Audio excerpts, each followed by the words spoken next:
Welcome to the Story and Critique stream. This is our monthly and bi-weekly stream where I read stories from writers in the community. If you want your story read, submit now. Link down in the YouTube description down below. We read horror, thriller, fantasy, sci-fi, children's, memoir, historical, and all the other genres out there. We've done almost 200 stories to date. Essentially, we do a live reading and then a live critique. So if you're just wanting to kick back and listen to stories, this is the stream for you. If you're wanting to learn from other writers' journey, this is also the stream for you. So make sure to kick back and we'll be getting started in just a moment. Now, like I said, if you're wanting to submit for the story and critique stream, it's so easy. All you got to do is go fill out the form linked down below. You just answer a couple questions. I just got to know what the story title is, the genre, and a couple of other miscellaneous ones. That way I can make sure you get the type of feedback that you are looking for. And if you want to catch up on the previous stories or you want to get an idea for what types of stories are on the show, you can actually check out our archive of all the story and critique shows that was created by our very own Courtney, who was wonderful for putting it together. And it's actually a full-on archive of every single story that we've done on all 42 episodes of the Story and Critique Show. Now, how do I critique? So I'm going to pull this up right here. For those of you who aren't familiar with my process, I like to break it down into 5 areas of writing. Now, I'm not going to focus on proofreading. I'm not going to focus on editing as much unless it really takes away from the reading experience, because most of these stories tend to be in their early drafts, which means we want to focus this more around a developmental edit / an alpha reading type experience. I like to ask myself, is the problem retaining to character development, world building, dialogue, plot, or style? By breaking it up into one of those elements, it makes it easier for the writer author to be able to take the feedback and choose just how they want to fix it. And don't forget, feedback is subjective. 9 times out of 10, if I'm recommending something, it's based off my years and years of writing experience, maybe a degree and maybe working with hundreds upon hundreds of writers, but you don't have to take it because at the end of the day, you are the author of your own story. And it is our role as authors to take as much feedback as possible and then figure out what works for the story that we're trying to tell. So just wanted to say that. And by the way, if I'm critiquing your story, totally no worries. When I'm going through the stories, I like to do all the highlighting. I like to go through highlight as I'm reading it so I can remember the parts that I want to touch on. So neither a good nor a bad thing. A reminder for old Kauffman over here so he knows what is what. All right. And perfect. Let me cue this up. Like I said, we're going to be getting right into Eli's story. And most importantly, if you're enjoying the story, join the conversation. If there's something that stands out and you're like, all right, that's actually a really cool moment, drop a comment. Whether you're watching on the live stream or the replay, I guarantee you the authors are going through the comments and they are appreciating all feedback is good feedback. If there's something you didn't like, let us know. Why didn't you like it? All feedback can be delivered in a way that's kind as long as you're clear, because the goal here is for all of us to help improve as writers. All right, so I am all set on my end. We're going to be pulling this up. Make sure I got your story all queued up correctly. All right, and maybe... Okay, perfect. And I think I am all set. So let's get Eli's story going over here.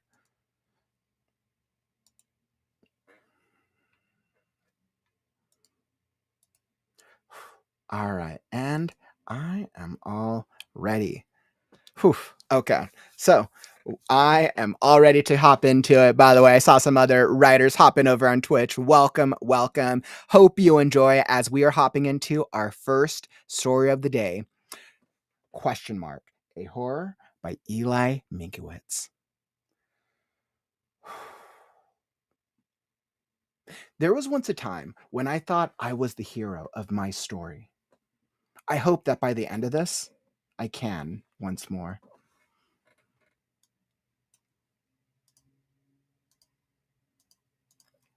Here we have Matthias. He works with me at the gas station. He's about as tall as I am, flirting with 6 feet. Only he's got about 50 pounds more muscle than I do. I guess somewhere around 225, maybe 230. He's got eyes like stainless steel, all glossed over and slate covered. They're set awfully close, which makes his head look even bigger than it actually is. In a clump in the middle of his face with his eyes are his pointed nose and his off-pursed lips.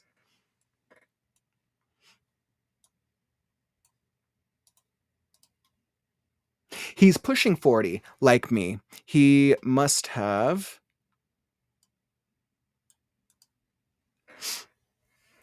about as much as ambition as me too, since we both still work in this dump.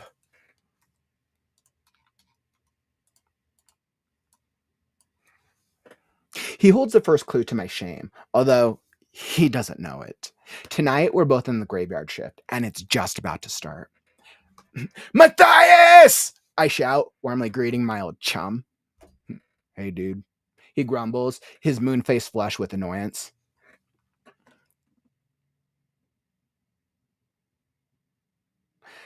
That is not dead, which can eternal lie, and with strange aeons, even death may die. What is that? I ask, surprised. Lovecraft? No idea. I just chased some punk off, but not before he got done tugging that on the wall around back, where the lights burned out. I guess he didn't know any Shakespeare. Well, you chased him off. The least I can do is clean it up. I shrug and let out a long, exasperated sigh. Whoever thinks words don't hurt better tell my shoulder after this. It's more impactful than you think to take a word out of your head and put it into the world. You're a philosopher now? Matthias jokes as he slumps down harder in his stool behind the counter. I smile and shake my head. The graffiti's not going anywhere. Come, check this out first. He pulls his phone out of his pocket and waves me over. I look outside at the pumps. A car passes every 35 seconds or so.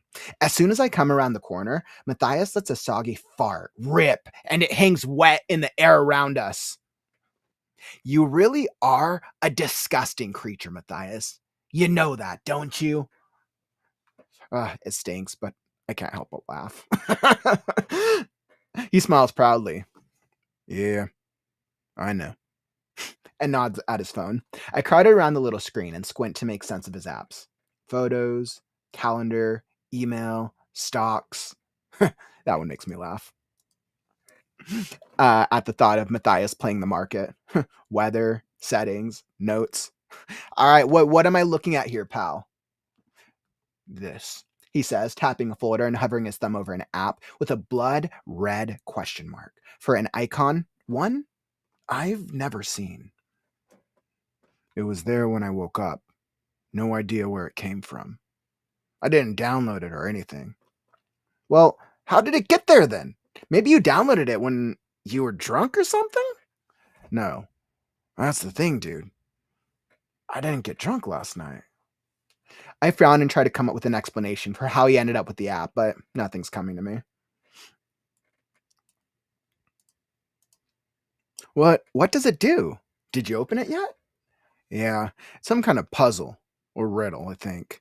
It doesn't make any sense. What did it say? Have you sailed upon the boat of millions of years? Whoa! What? The boat of millions of years? What is that? I don't know. I tapped the question mark, and the screen turned that same color. This weird, creepy voice asked, Have you sailed upon the boat millions of years? And I said, What the hell? And my phone shut off, and I can't even delete it. That's crazy. I pull out my phone and search for an app called question mark, but there's no results. I can't even find it. I've never heard of anything like that, like this. Show me. He taps the question mark and the screen turns red. But instead of the voice in the riddle, he described a video plays. It begins with a shot of the night sky.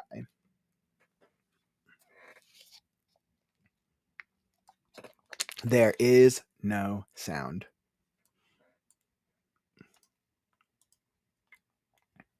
Whoa, what the? Whoa, what the? It wasn't like this earlier, says Matthias. After 5 seconds of silent starlight, the screen shifts rapidly to violent static, accompanied by bewildering metallic grinding noises. This lasts about 10 seconds and then ends abruptly. The screen pulses soft, pure white light as the brightness of Matthias's phone oscillates slowly through its spectrum. A soft humming comes from the speaker and fades slowly to nothing, as does the white screen to black. We sit, dumbfounded. It turned off again, says Matthias, holding the power button down until the startup logo appears on the screen. The phone boots up slowly, as if it has to catch its breath. As Matthias's lock screen picture finally appears, the familiar ding of the door sensor cuts through the stillness of the store. In walks an old man in a weathered brown suit. He looks like he's about 70, but his wrinkled skin still clings fast to his bones, and his bright green eyes seem to glow just a little from deep within their age-hollowed sockets. His shirt is somewhere between a faded blue and a sun-bleached yellow, and he doesn't have a tie on, but he keeps his shirt buttoned up tight. Maybe he's got to hold what's underneath it together. The old man walks very slowly to the counter, his joints clearly struggling against his age. He's clutching his lapel with white knuckle grip. His breathing is panicked, shallow. By the time he finally reaches us at the counter, Matthias still doesn't wipe the look of disbelief over the phone off of his face. And what the man says guarantees that isn't leaving for a while. Can I help you? I asked the old man, eyeing him cautiously. He looks at me like his appendix just burst, and his eyes flare up like an ember softly blown on. And he says in a monotonous, labored drone, "Have you sailed upon the boat of 1,000,000 years?" I think Matthias might kneel over and die right there, but he doesn't. He just falls off his stool with a crash. At first, all I can do is blink. I'm completely bamboozled by this emerald-eyed stranger. What did you say? I asked, clinging to the hope that I'd misheard him. The old man, whose face is still contorted with pain, manages to rearrange it into a puzzled expression, and he repeats his question. Only this time, he can't manage more than a whisper. Have you sailed upon the boat of 1,000,000 years? At that, he starts twitching violently and gibbering. He sputters out nonsense and jerks around until his knees give out, and he hits the floor like a rock, taking a display of Mars candies with him. M&Ms, Skittles, packaged skate and scrape across the linoleum floor. Oh my God! Are you alright, man? I scream, totally caught off guard by the old guy wigging out. He's spewing out gibberish at about 10 syllables per second and writhing like a droplet of water in the bottom of a greasy pan. By the time I manage to spring up and vault over the counter, the seizure and the Pentecostal service are over. The old man is lying perfectly still. I can't even tell if he's still breathing. I lean in and press my ear to his chest, listening for a heartbeat. Silence. I lift my head and shove my fingers up under his chin, pawing desperately for a pulse. Hey man, hang in there, I say, trying to stay calm. Impossible. The hairs on the back of my neck are all standing up, and sweat is stinging my eyes. Still no pulse, no breathing, just a wrinkled suit full of old man in the middle of the store. I look around and notice Matthias's conspicuous absence. Matthias! I holler, exasperated and panicky. What the hell, buddy? A little help here would be nice. From behind the counter, I can hear Matthias scrambling from the spot where he hit the floor. The first sign of life he's shown since he fell.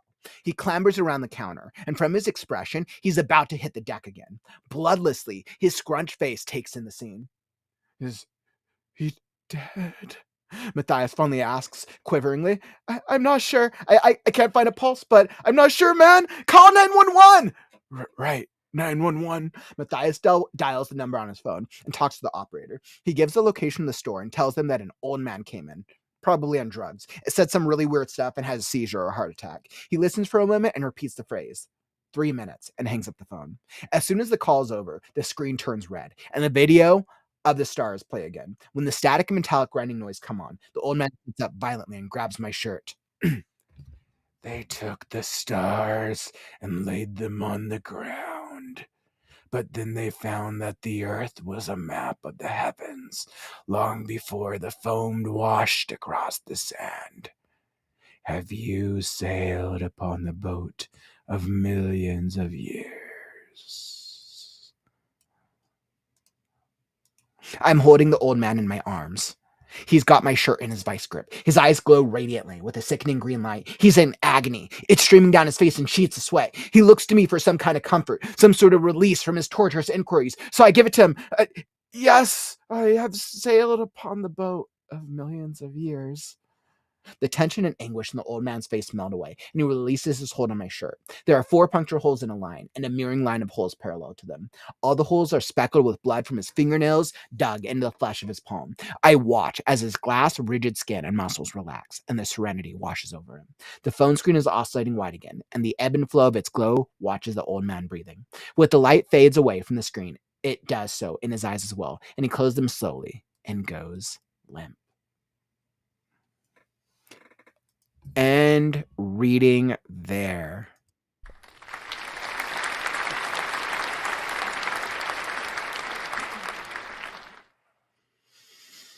Wow. Oh my goodness. Woo! Man, I was like, oh my goodness. Wow. I was so caught up in that. First off, Eli, really great work. I could tell that some of the notes from the previous episode when we had done your story in the past, you really took to heart. I felt like the characters, the scene, and the overall layout was super clear, super straightforward. I had such a great impression of Matthias. I felt like it was so clear, and I kind of got their joking demeanor a bit. I kind of got their camaraderie a little bit. I think now there's probably an opportunity to kind of bolster up our main character a little bit, make him a little bit more unique or memorable. But that's generally not that's not an important thing in this type of ghost story. In these types of stories, a lot of times you want your main character to be generally more of like a neutral character, so that way the reader can embody the main character and experience it through their eyes, at least in this type of telling. Yeah, oh my goodness. Yeah, your character development in this was absolutely amazing. I feel like with where the story is at now, it's definitely ready for like a round of like editing and like kind of tweaking like some of like the words and kind of fine tuning some of the character moments. But overall, very well done, my friend. I absolutely love that. That was such a cool story. Let's hop into it. I have some feedback for you. And by the way, welcome to the stream, Edward. I saw a couple people hop in during Holistic. So great to have you, Edward. So great. We just did a story reading. We're doing some feedback right now. Stick around, and we're going to be hopping into our next story in just a bit. So, Eli, I want to say that first off, I love horror thriller stories. This felt like such a fun ghost story, and I felt like I was taken for the journey, even though like I had already read it in that that was about a month ago, maybe 1 to 2 months ago. I feel like I was still kind of on the edge of my seat. I wanted to really know what this like mystery man is. And for somebody who's a horror buff, and I've seen my share of movies throughout my life, this is the perfect setup for this type of one. Right. So now the characters are probably going to go and try to figure out the phone, and they're going to follow the clues and see how people have died and hopefully try not to die themselves. And he's going to get on his phone, and we're going to go through the whole shebang. So very fun. I feel like this is a perfect setup for a ghost story. I love these types of stories. So when I look at it here, I wanted to call out. So the beginning of this was very well done.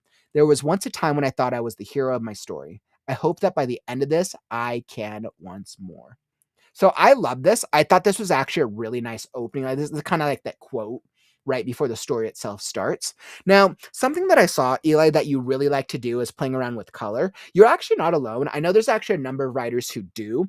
Something that I always like to tell writers is when you like to play around the text and have different formats, know that you're probably going to struggle with that a little bit if you like get it published, if you go through Amazon, or if you go through any of the platforms and get it published at some point. So just something to be aware with coloring. What I always recommend is if you want like a colored version and you want the text to look a certain way and you want your readers to experience a certain framework or style, self-publish a version of the story on your own website or on your own platform or wherever you want to put your stories out, right? And by the way, Eli, this isn't just to you, but this is to all writers. If you're just hopping into the stream or watching in the replay, get your own website.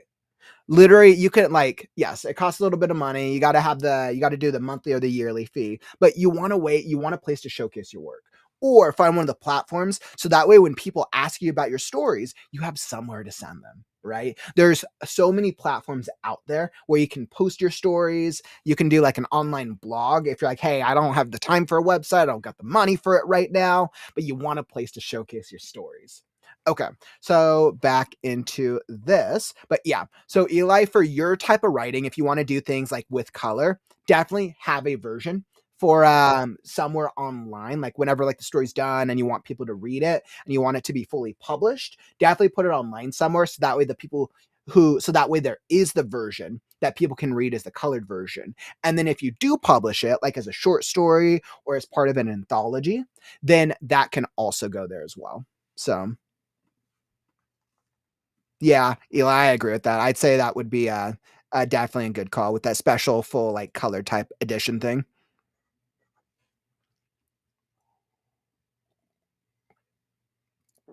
Awesome. Okay, and then let's go into this. By the way, so I really wanted to call out, you did a really good job of setting up Matthias this time around. I remember last time being a little confused with some like the jokes, but I feel like this was clear. Yeah, he was just very clear, very great setup, and I think this was perfectly done. I really like that. He's got eyes like stainless steel, all glossed over and slate colored. This is like totally such a great setup for like the guys at the gas station in the middle of the night. Like that's great. I'm like, I was down for that. I'm like, yes, yes, yes, yes. Great work. So that's some great character development there early on. Let's see, that's not death, which can eternal die. So something like he grumbles his moon face flushed. This, I don't know if the italics are necessary. It threw me off for just a minute, simply because it's in quotations. I shout warmly greeting my own chum. So I was like, okay, I was like, why? So why is his quote or why is his dialogue in italics? And I think it's obviously you want to emphasize his dialogue, but because it is dialogue, it's already emphasized, right? So I would say that these italics specifically just aren't necessary. Now, if you wanted to, I would say that what would be more effective is I would do that, and then I might italicize like a portion of it. That would be my thing. I think that might be a little more effective. So that way it's super clear, right? That it's still his dialogue. It's still his dialogue. I like that. I love the Lovecraft reference, by the way. Lovecraft reference, absolutely. And Lovecraft sets a precedent, right? It sets a tone, right? Anybody who's familiar with Lovecraft knows the type of what was that cosmic horror that Lovecraft is known for. H.P. Lovecraft, great author, but it's great for helping to set a tone. Absolutely. And anybody who's into this type of story probably is familiar with Lovecraft. And let's see, what do we got? So this is all good.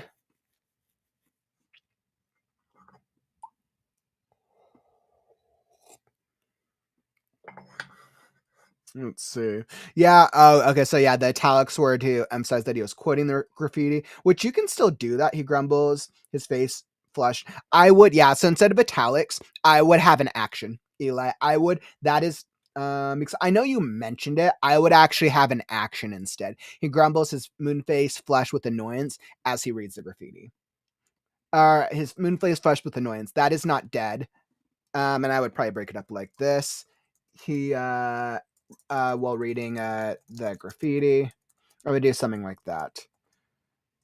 And I was like, let me see if that still works. That is not dead while reading the graffiti, which can turn. No, I don't like that breakup. That does not sound as good. Yeah, I would just do an action if you wanted to make that obvious.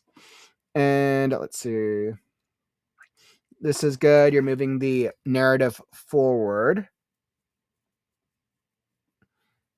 Okay, that's good. The quote is also foreshadowing. Yeah, I kind of figured, right? That's a good foreshadowing element for the scares and for the plot. That what was interesting was the farting moment. I was like, that actually does work because it kind of gives us more. It continues to give more development for Matthias, and we're like, yeah, that's totally his type of character. And I think that was actually funny. I think that actually works well. I think if you want to do rule of threes, you could do one more joke. Now, I think there would be a moment where you could do some type of joke down here, without pulling from the pacing. I think a third joke would actually help cement their friendship. The party will be important later. All right, good to know. Good to know that it's a intentional story development. So let's see. Although I did think the stocks thing was funny. We're like, yeah, we can tell that's definitely not his character vibe. Let's see. So he says, let me go down here.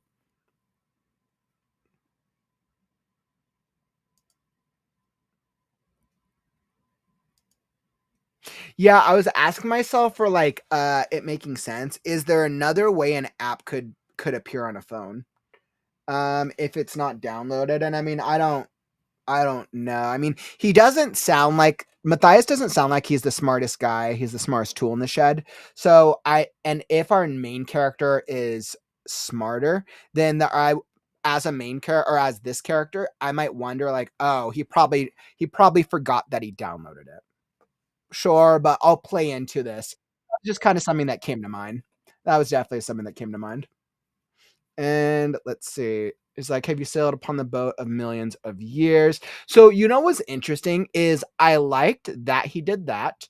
I liked that you did the color here.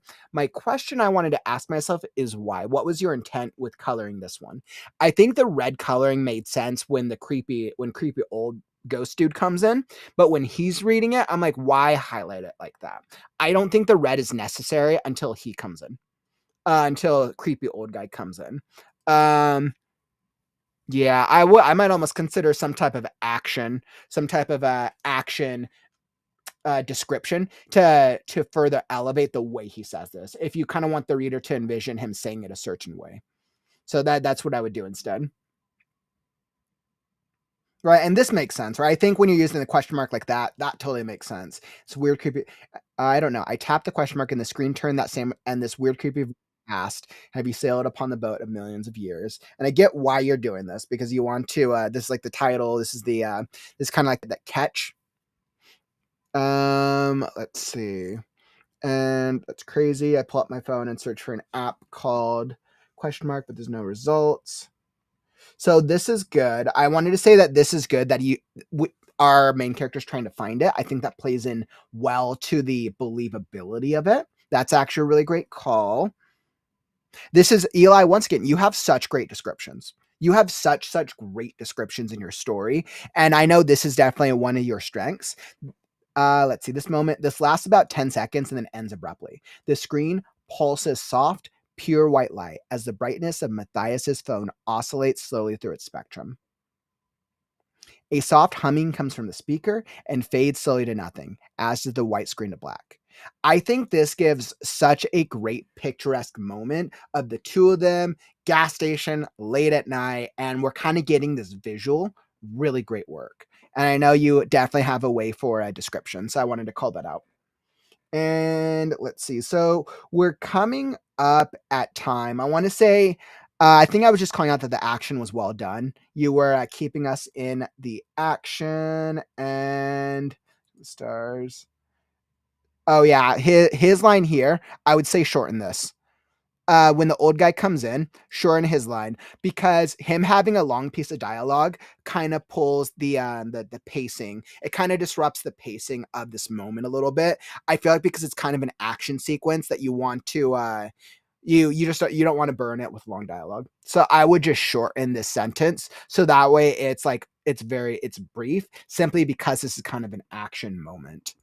And if all of this is important, you're like, hey, the reader needs to know this because this is foreshadowing or plot related, then I would intersperse this and I would cut it up and have action in between. That's what I would do if this is all important at this part of the story. And this is interesting that we get the blue. I'm like, ooh, interesting. I'm like wanting to know. I know you, Eli. I know you have some type of intention here, but yeah, I know there's intention with this coloring, and I'm really curious about it.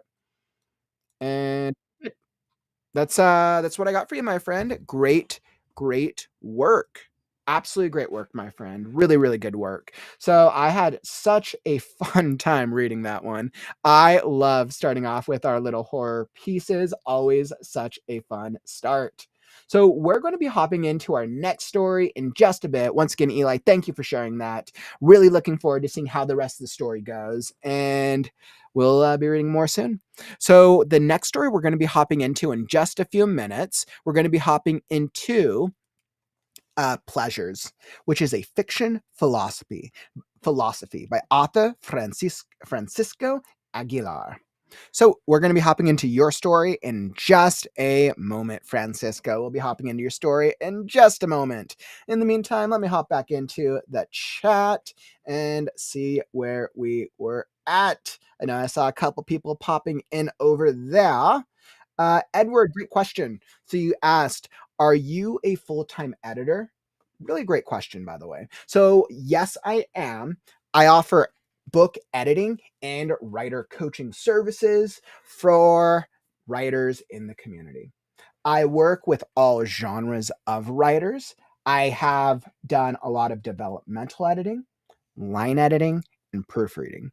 If you want to learn more about like my editing services, it's actually all linked down in the YouTube description down below. You can just go to the writing service website and I have everything linked on there. If you're interested in kind of like learning more, if you're at a point where you're looking for an editor, you can actually sign up on the form. And there's a form and we could do like a free consultation and we could see if you need help, if we're the right fit. I will usually have writers send an excerpt of their story to me beforehand. So that way you can see what type of editing you will be able to expect from me. That way you can definitely anticipate what type of editing you can get from me. I am all about everything being upfront because I know there's so many editors out there.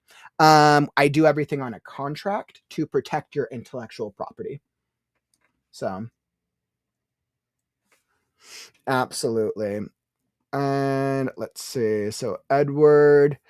All right. So let me throw this down in the chat. So Edward, so there's two things. So if you're kind of just wanting like the feedback for the story and critique show, this is the free thing that I do for the community. So this is absolutely free. It doesn't cost you anything. You can submit now. The submission for the story and critique show is linked down in the YouTube description. I do this stream twice a month, and I'm a little backed up because last month we missed a couple weekends because I what was that? I got sick and then I double booked myself. I'm like, oh great. After what was that? 42 episodes. I almost missed a month. So, but yeah, so if you want to submit for the critique show, Edward, that's free. You can submit down in the description below.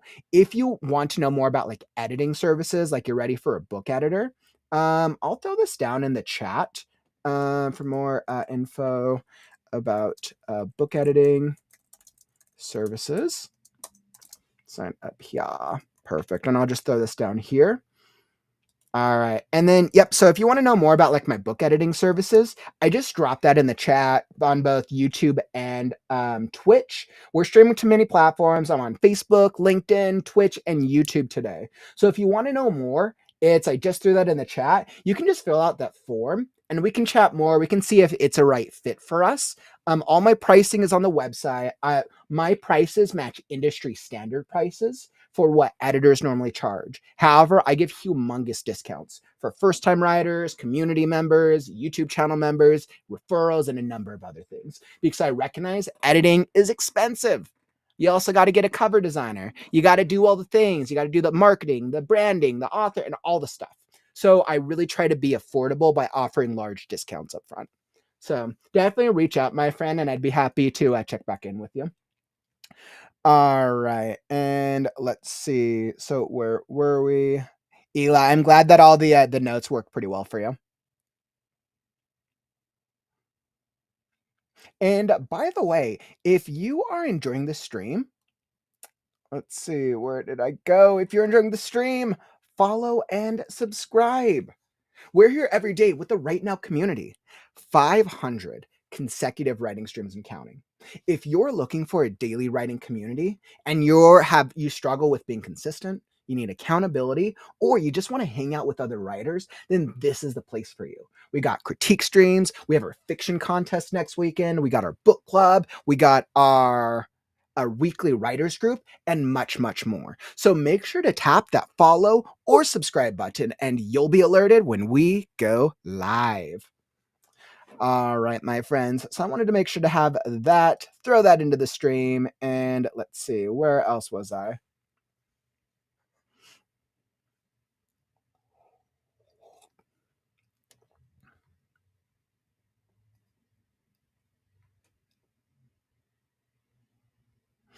Yeah.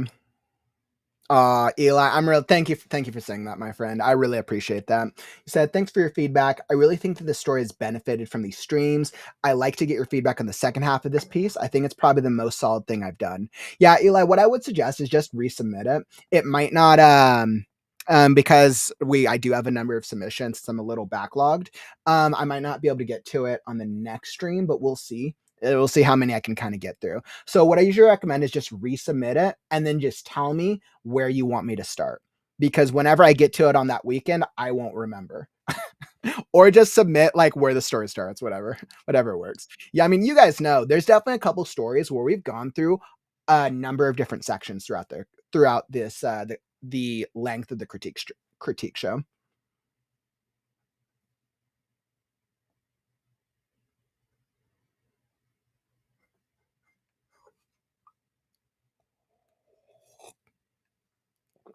Hey, what's up? What's up? Welcome, Mama Maggie. Welcome. You're heading out to AWC mod training on Discord, enjoying these so much. So glad to see you in here, Mama Maggie. Always a pleasure having you in the community. I believe that we're doing our mod training. I was like, I'm pretty sure that's after. Pretty sure I scheduled that for after the stream. 5 p.m. Yeah, Mom Maggie. So I'm pretty sure that we have scheduled for our mod training for the AWC after the stream, which I believe is at 4 p.m. Pacific, 4, 5, 6, 7 p.m. Eastern. So definitely looking forward to that. Hopefully going to see you in just a little bit. And yeah. And by the way, if anybody is wanting to volunteer, the AuthorTube Writing Conference is at the end of the month. We're still looking for volunteers. Let me know if you want to volunteer. Basically, you get to come hop in the chat and you get to connect with the different speakers. There's like well over like 50 or so speakers at the AuthorTube Writing Conference at the end of the month. And moderation is super cool. You get paired up with speakers, you get to work with other writers, and you kind of get to put your name out there a little bit and kind of learn from other writers. So definitely if you're wanting some more volunteer experience, something else to add to your resume, definitely come join us at the AuthorTube Writing Conference. And I don't think that's actually linked below. Drop a comment if you want to know more. I probably need to get those links up somewhere. All right. And let's see. Where are we at? Let's see. Edward, do you have space to read today? Thanks for the link. I may or may not. I mean, we do have a high number of submissions, but Edward, what I always recommend is if you're wanting to submit for the critique show, which the critique show submission link is down in the YouTube description, I suggest submit sooner rather than later. Because if it doesn't get read today, it gets added, it stays in the queue for a later critique stream. And basically, I will email you before the next critique stream to remind you that that your story is in the queue. And the next critique stream is going to be on Saturday, June, what's that, 14th? So the next critique show is on Saturday, June 14th. So, but yeah, I always tell everyone you should submit sooner rather than later. Like you might forget, like in a week, like, yeah, I forgot that you submitted, but then you'll get my email when it gets closer. And I'm like, oh yeah. I mean, you'll still want the feedback. So that's what I definitely recommend. Yeah, and Courtney brings up a really good point. If you're needing like feedback sooner, like everybody knows, like the critique stream is what I do for free for the community. But if you're wanting like some feedback from other writers, the Discord is awesome. Our Discord, the WriteNow Discord is super active. We have so many writers on there. The Discord link is down in the YouTube description. Basically, you can join. There's a feedback section of the Discord where you can actually post your story and get feedback from other writers in the community. So that's another way to get help with your story in the meantime until the critique show. So that's definitely another great resource. Thanks for sharing that, Courtney.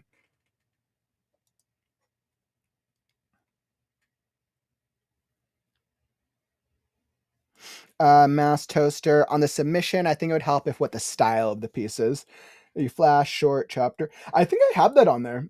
Mass Tester, I'm pretty sure on the submission page, I do have that on there. I think I have it, flash fiction, a short story, novella, and then, yeah, I'm pretty sure I do have that actually on the submission. I just don't say them before queuing up the story, before queuing up. So that's on me. I probably should. That's a me problem, not the submission problem. That's a great call out. Okay. All right, enough talk. You guys want to get into the next story? Let's hop into the next story. So, like I was saying, welcome back, Matty. Glad to have you in here. We're going to be hopping into Pleasures, a fiction philosophy by author Francisco Aguilar. So let's get this queued up. And I think I have it all ready. I'm like, ooh, what are we getting into with philosophy? What are we getting into with philosophy? I'm like so curious. This sounds actually really interesting. I am not sure what we're in for here. And by the way, for anyone just hopping in, I've never read any of these stories before. Everything I do is a cold reading, absolutely cold. I keep it that way so that way I can kind of keep myself on my feet and kind of continue to enjoy the experience. So I've never read any of these before. Once again, brand new experience for me. All right, and let me make sure. Got it. All right.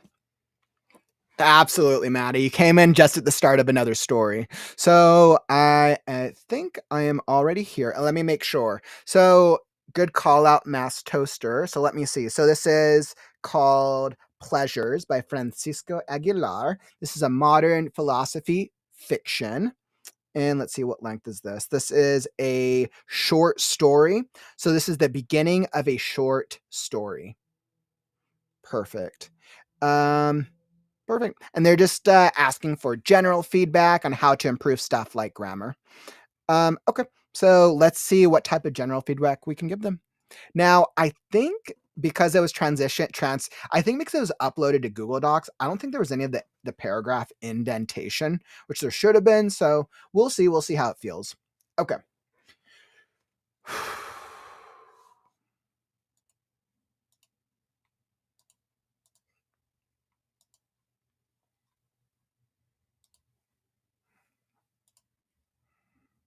Pleasures by Francisco Aguilar. Thomas's feet exchanged pits and pats as he walked across smooth pavement. He inhaled the city's air before rolling his neck in every direction. It was another day, and an unfortunate day at that. Setting the air free once more, he considered how, ever since 2 years ago, after about more or less 20 years of strenuous labor, he finally achieved a position as the CEO of Think, one of the tech companies that were especially well off. And ever since, life had become a thing of simplicity. And the best part of his life was that he never spent more than 30 minutes away from any sort of digital screen in a day. Well, on his way to his very own office, his eyes were focused on his Think phone. Swiping upwards with his thumb, he read the worldwide news. How would such knowledge benefit? He knew and cared not. For as long as he could remember, reading the news had always been the highlight of his day. $1 for the day's newspaper, sir, said a well-dressed boy, holding out a pile of what he offered. Disrupted, Thomas took his eyes from his Think phone, and he gazed down at the boy to his side. Payment to read the news? He plucked a flimsy newspaper from the boy and looked it over. $1, sir, said the boy, holding his hat from the tip to keep it safe from the strongest gusts of wind. And whatever would I need this for? Said Thomas, upholding the newspaper. We have the internet for a reason, boy. If it's charity you ask for, here's a tenner. But keep your paper, he said before placing the newspaper back on its pile, along with the note on top and continuing on his way. He was right. The internet brought joy and wonders to the world, along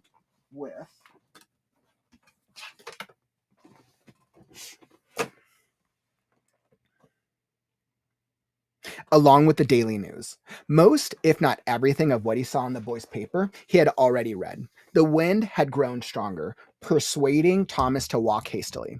After 10 minutes of walking briskly, he passed through the automatically sliding glass doors into the first office floor. Still swiping away at his Think phone, he walked through the large room of desks, computers, and people, and into an elevator. But that was when he remembered something. Despite his colleague being on the same floor as his own office, he quickly switched from the news app to the calling app, where he phoned his colleague, informing him of an idea that had occurred to him last night.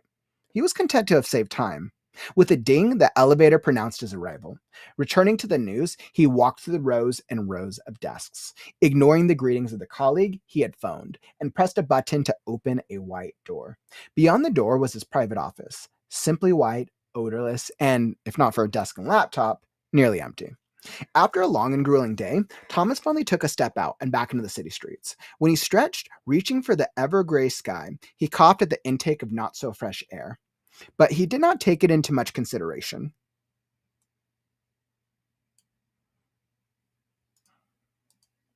It was only natural to cough in the concrete maze. Walking back home, he looked over yesterday's news and the days before. He also reflected upon all he had achieved today, which wasn't much. Nearly home, he decided to look elsewhere than his think phone, something quite rare in all his years, and caught sight of a billboard. It changed from an internet provider company's advertisement to a man holding out a smartwatch on his wrist before the view of a waterfall situated between a flourishing valley underneath lofty clouds swimming in the sunny blue sky. Pretty nice watch was what came first to mind before he blankly stared at the view. It had him wondering where it would be like to stand under a waterfall or even a tree. Such ponderings came to a seize when he shortly lost interest and continued on with another wonder in mind. Maybe a car would hasten the commute to work. Proud of his journey, he finally stood before the door to his apartment. Opening the door, he realized he was too exhausted to even bother taking off his shoes or coat. Trudging past the kitchen and to his room, consisting of gray walls, a black bed, and a black monitor on a black desk, he threw his hat across and into the corner of the room, which was where a pile of all the clothes he owned was situated. He always kept the light off. After all, there was no need for it. He would simply turn on his computer, and the monitor would provide more than enough. And why would he need light anyway? All he did was browse the news on his computer, sleep, and change his attire on a Monday morning. Sleeping obviously didn't need light, and changing in and out of clothes wasn't a problem. After all, he only owned the current suit he wore and another. Thomas sighed as he plopped down onto his black leather chair. He was tired, but excited. Not only would he be able to read the news on his computer, but also talk to his distant acquaintances while he also watched the news on a streaming website. But when he pressed his computer's button, it wouldn't turn on. Panic spurred inside him. Could something be wrong with his computer? It couldn't be. He had taken good care of it ever since he bought it 7 years ago. He soothed himself as he thought, oh well, it was getting rather slow anyway. With the very best part of his day ruined, it seemed he had to find something else to occupy himself with. Instinctively, he reached for his think phone. It was the wrong way around, but he flipped it over, having it go airborne, which was something he had learned from so much use. The blue light struck his face like a miniature sun. About, he searched Swiping about, he searched for one of the numerous news apps he had installed, but when he tapped on one of them, none of the news would load. How could his day get worse? He had resolved to using data at a small expense, but even so, the news still wouldn't load. Oh well.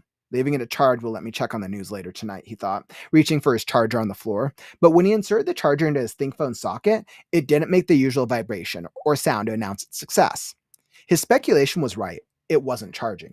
Adjusting the charger's fit, he knew something was wrong. In panic, he realized he had nothing to do. That was until he realized he hadn't eaten anything yet. Walking out of his room, he noticed how poorly lit the kitchen was, and he wouldn't be able to see very well in such dimness. Flicking the switch to his apartment's kitchen light, worry filled him when it didn't turn on either. He quickly went about his apartment and flipped every switch, but still the darkness prevailed. With a grunt, Thomas contemplated. Of course this had to happen to me, of all people. Why couldn't it have been the apartment below me? Which is when he had realized it had to be something to do with the electricity. Also meaning that the people in his apartment building were probably suffering from the same thing. He had never talked to any of his neighbors and had never even seen them, but such a situation called for extreme measures. But before anything, he had to subdue his hunger. Continuing his preparation in the kitchen, he decided to push open the curtains to the living area and let in what light remained of the dying day.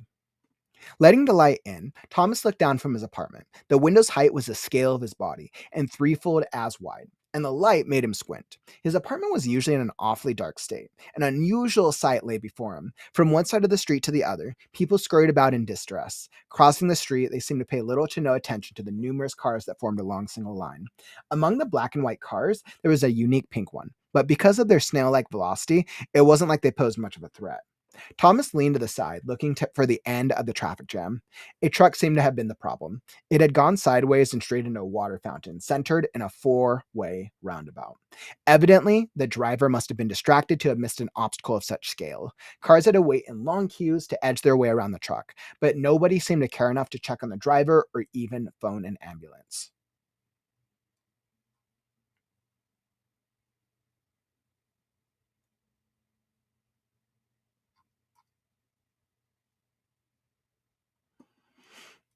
All right, so we're going to pause the reading there. That puts us about halfway through it.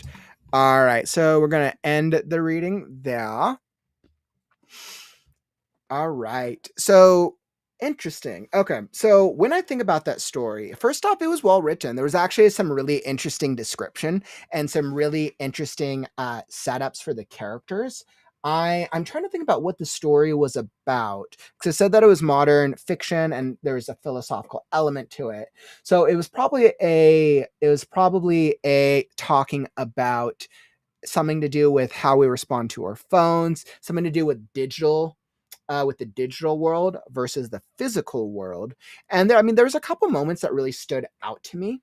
But I think the one thing, actually, I think what the story is actually struggling with a little bit is the plot. And yeah, it's hard to say without reading into, and this is always the hard one when you touch upon the plot of a story.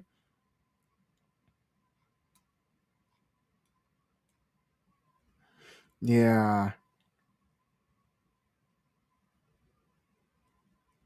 Yeah, so I was just scanning. I was just scanning through some of it. So I can definitely tell that the power outage, that outage, is actually the almost like the inciting incident. Actually, it kind of feels like the internet outage. No, not the inciting incident. It feels like the internet outage is the kind of like the turning point. That kind of starts the heroes kind of starts their change, and that was actually the moment when I was pulled into the story. I was pulled into the story when we had the internet went down. Like, come on, guys. We've all been there where you've been working on stuff, watching TV on your phone, doing things, and you lose power. Like, or your internet's not working, and so on and so forth. That's like one of the worst things.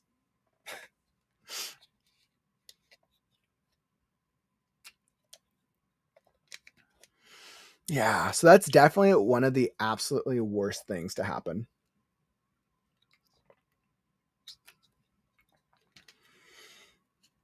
Oh man. Yeah, so that was interesting. I'm trying to think about what I liked. I feel like I was really intrigued by the world. I was like really intrigued by the world building and I wanted to like the plot. I just didn't know what the plot was. And it feels like for me it almost feels like the story started at the internet, the scene when he got home. But let's go back through it. Let's see, like I'm kind of curious to see what I'm feeling about this. Let's get into it. So let's see, Thomas Fate Exchange. So when we're going through it, I actually think so. We start off with him as the CEO of Think, and I'm like, okay, interesting. We're kind of going through this whole like starting, and then just to clarify, like this also, my personal reading preference isn't this type of fiction. So let me just clarify and start there. I'm way too lost in my dragons and stories and all that. So let's just start there.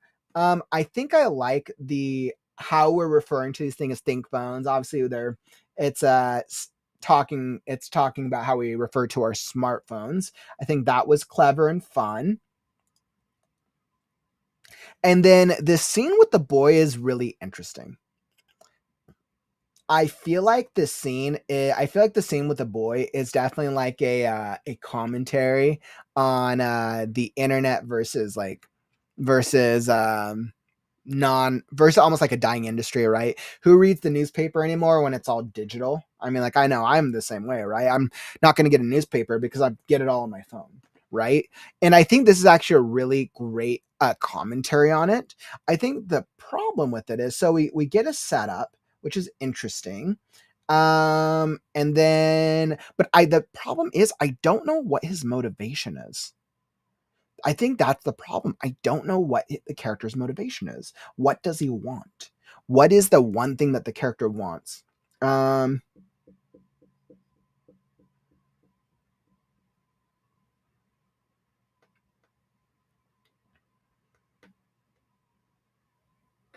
yeah, so I mean, I feel like the world is set up well, that he's very hooked to his screen, and that actually totally makes sense. And you're saying it's to be on his phone. The thing that he wants is to be on his phone. Um, But Eli, I would challenge that. I don't think that's a true character motivation, right? What is the thing that he wants to get from being on the phone, right? Is he looking to be entertained? Is he looking for news because he wants to know more about his business? Is he looking for a distraction? Is he looking for information because he's trying to get on Google Maps?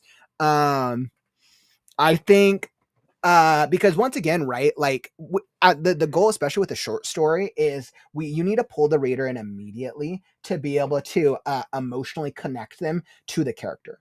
Short stories, you have so much less room to be able to tell a full character journey. So you got to get your reader emotionally connected. And if a reader's coming in, if the motivations, like the readers, they're on their phone, that's not an emotional connection. That's something everyone can relate with being on their phone. But you know what? If I was going to take that further, I'd be like, okay, I'm on my phone and it's the battery died and I use Google Maps for everything and now I'm lost. That sucks. That would be like a horrible position, right?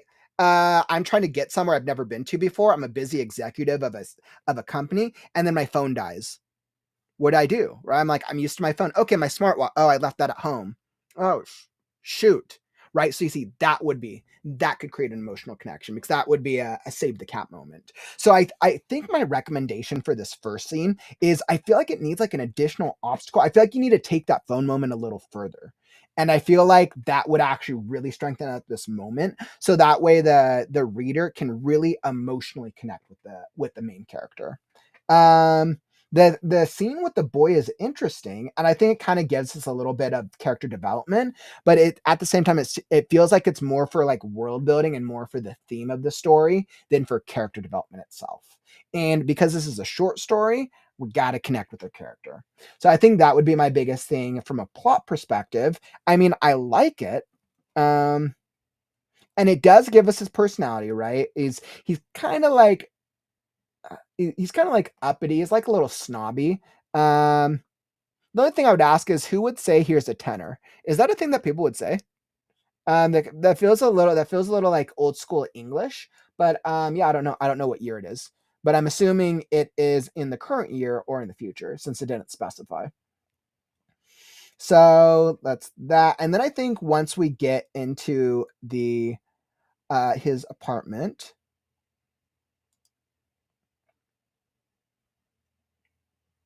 and it's really not that far into the story, right? It's only really a couple pages. Um, yeah, so I mean, once we get into the story, when you stretch, reaching for the ever gray sky, coughed at the intake of not so fresh air.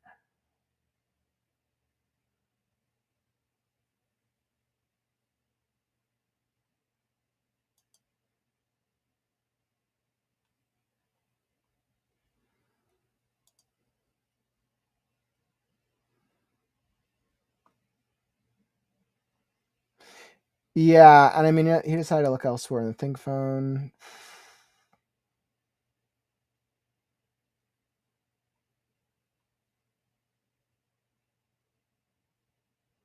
Yeah, so I mean, I think when I was personally pulled into the story was when he lost the internet. That's I think when that really pulled me in because then I'm like, oh, that was something that I could relate with, and that is a struggle that sucks. That is definitely a struggle that sucks.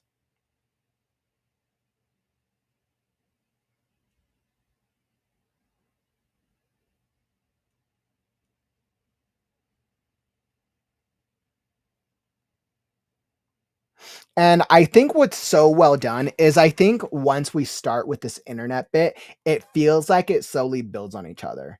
And it feels like it's like, all right, one thing is a problem. Oh no, all right, try the next thing. No, that's a problem as well. Try the next thing. And I think from that perspective, that was actually really well done. I think that was really well done. I think something like this, I think everything before the internet, you could probably just tighten up. Like once we get into like his place, you probably just tighten up and kind of cut just I would say condense just a little bit, and really ask yourself, what is the thing that we really want the reader to know about the character? Um,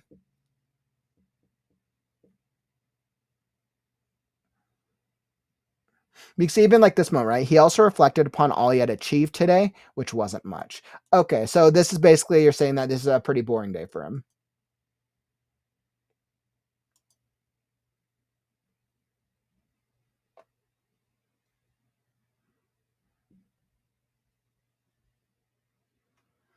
Right. And then even with this like billboard scene, it changed from an internet provider's advertisement to a man holding a smartwatch. And then, okay, so it had him wondering what it would be like to stand under a waterfall or even a tree. So it's interesting. So like we have this moment where he's passing, he's walking home, he sees this internet, it's really advertising a smartwatch, and now he's kind of thinking about how he wants to be in a waterfall, right? So it's really it's commenting on advertising and how it affects us subconsciously, which is interesting. This is actually a really interesting conversation to have. Um,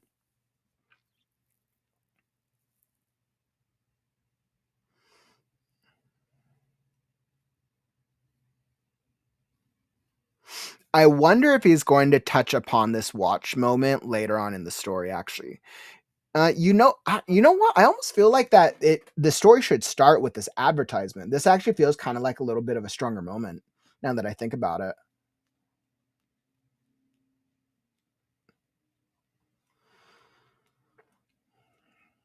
And by the way, I wasn't sure if such ponderings came to a C's. I don't know if you can use. I mean, I don't know if that works or not. It might. Um, C's.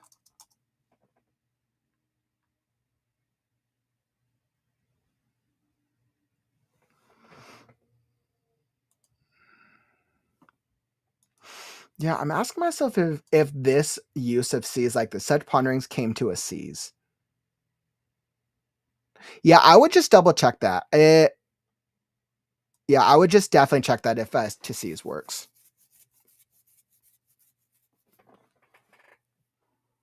Yeah. Yeah, Eli, I saw as well. You're like reading Patrick Bankroll, and this guy, I'm kind of getting that a little bit as well. I want like even more, and I think it's because from the character, I think so far I get that the character is like a tech guy. He's a business. He's probably like smart. I want to like know something more about him that's like deeper. I want to be able to connect with him. Like, does he like hate the company that he started? Is he like Wolf of Wall Street type guy? Is he like serial killer type guy? Is he like where I know he's addicted to his phone? Is that he can't live without his phone or he would die? I think that's what I like. I want a deeper layer to our character so I can connect with him emotionally.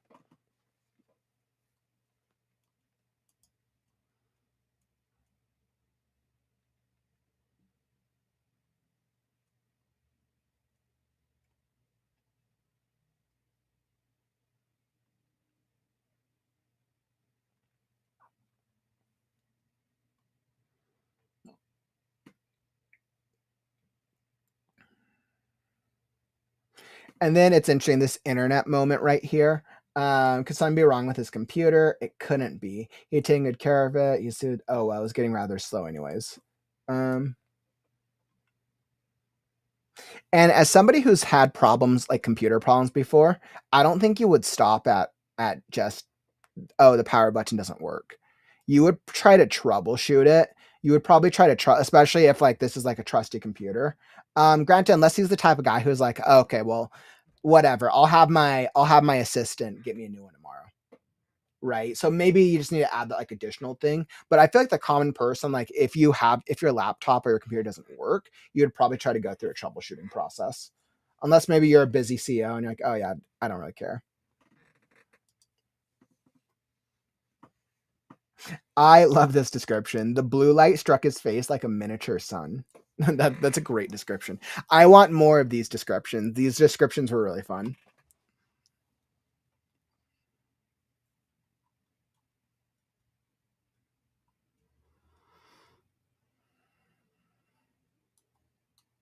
And then I would just be aware of your paragraph.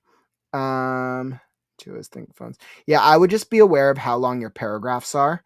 Let's see. So it looks like this is an entire paragraph here.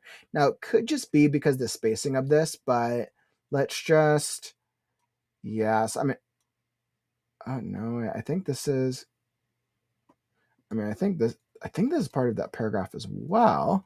So yeah, so I would say definitely be aware of your paragraph length. Let's just drop this down to what normal would be.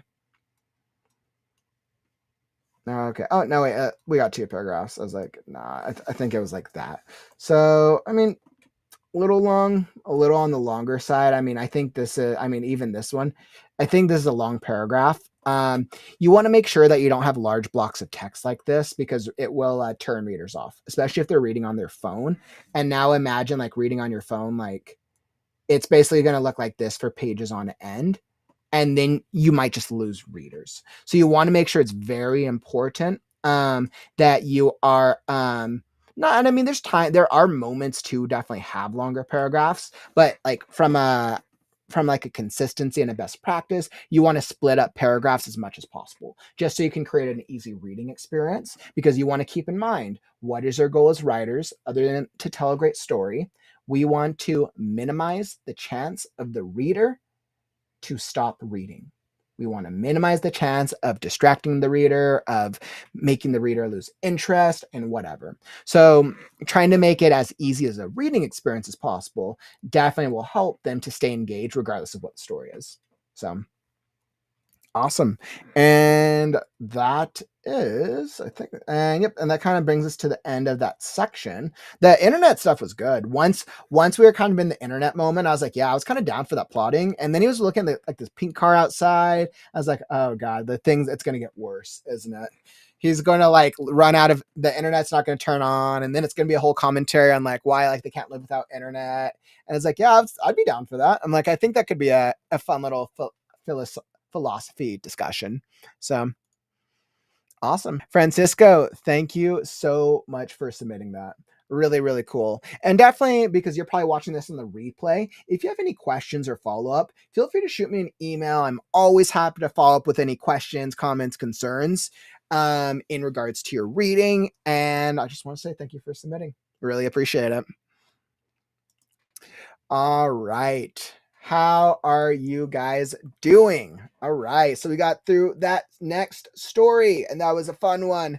Woo! Oh, take a little stretch break for just a second. And I agree with your comments. By the way, Drowning, I saw you hopped in the middle there. Welcome, my friend. Welcome, welcome, welcome. The next story we're going to be hopping into in just a moment is Bad Breath, a drama by our author, Matty Marengo.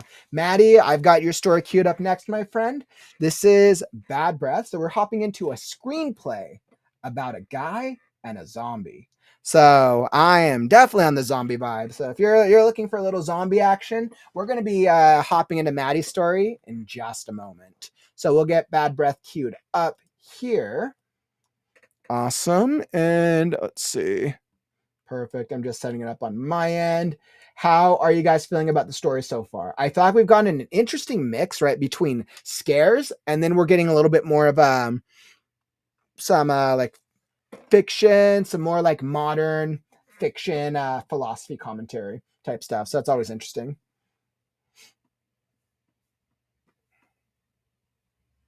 Mm.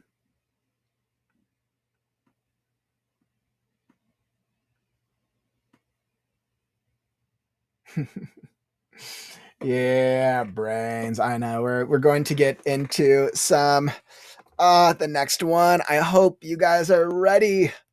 I'll see if I can get some voices. So screenplays is always a little different because we read screenplays differently. Since obviously in a screenplay format we don't have interiority, and it's really only focused on dialogue and action.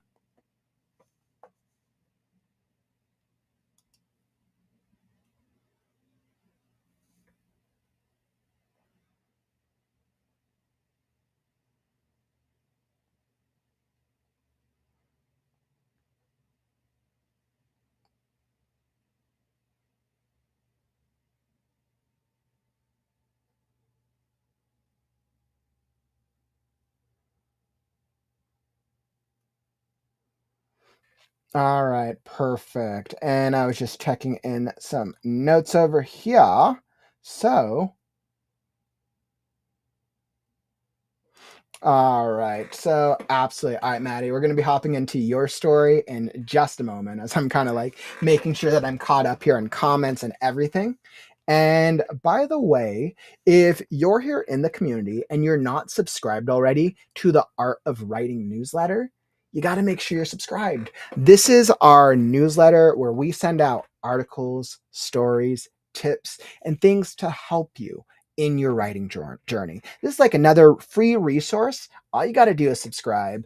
The subscription link is down in the YouTube description, and I'll also drop this down in the chat as well to sign up for the Art of Writing. And also, just by signing up, you will also get access to the Easy Edit tool. So this is a PDF tool that I created to help you make the editing experience a little easier. So you'll get that just for signing up.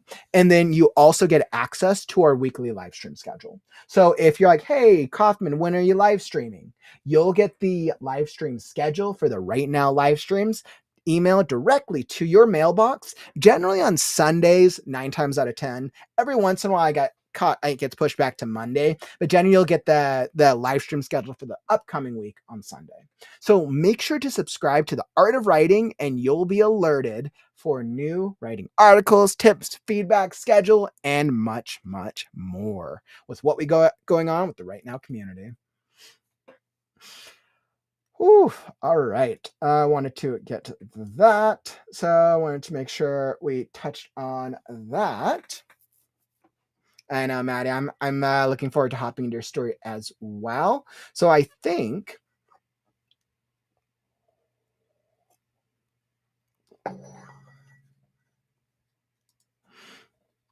all right. So absolutely. So I think I will cue yours up. And Maddie, so you said yours is an early submission. All right. So you said this is a rough draft. Absolutely. So we're definitely going to be keeping that in mind, that this is a rough draft. And let me see your notes for it. Let's see, Matty. So let's see. You're looking for palm spots with flow or things that happen too suddenly. Really wondering about how impactful the actual story is. And let's see, this is a script for film or television. And you said this is an early draft. Absolutely an early draft. Okay, perfect. So I just wanted to confirm that. Maddie is like, this is 90% dialogue. Okay. All right. Well, I guess we're in for an experience now, aren't we? All right, my friend. So let me cue up Maddie's story, and we're ready for Bad Breath.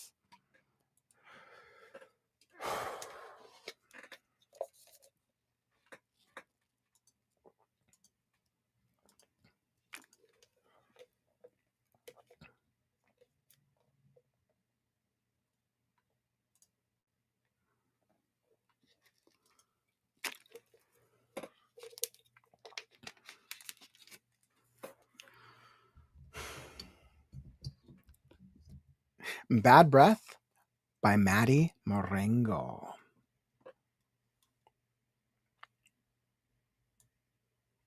Interior, bunker, night. A rusted cavern, steel beams creak as they hold the ceiling from barely collapsing. A torn red flannel shirt rests over a rolling chair by a desk. Red light is dominating around the room. A hand reaches to a shelf built of rusted steel and iron. The shelf is 4 cans of food. Charlie, 30s, pulls the food off of the shelf. He moves some of the food to the side, upset with the rations. He moves slow, fatigued. He opens it up and grabs a fork. Charlie grabs a bottle of water, nearing the last. Only 2 more bottles remain. He opens it to dump it on the fork, but stops, looks at the fork. Not too dirty. He wipes the fork on his red flannel shirt, takes a sip of water, closes the bottle, and puts it back. Charlie opens a can of beans, sets the fork down against the cans, begins drinking it. Bang, bang, bang! Charlie looks over to the door of the bunker. It is marked with an exit sign. Charlie walks over to the door and sets his back to it, slowly slides down to sit. Charlie, Charlie, you here? Charlie drinks some of his beans. I'm here. Hi. Hi, Anna. What are you doing? I'm just eating dinner. I'm hunger. Yes, I know. It's hungry. Hungry? When you're speaking in the present tense, it's hungry.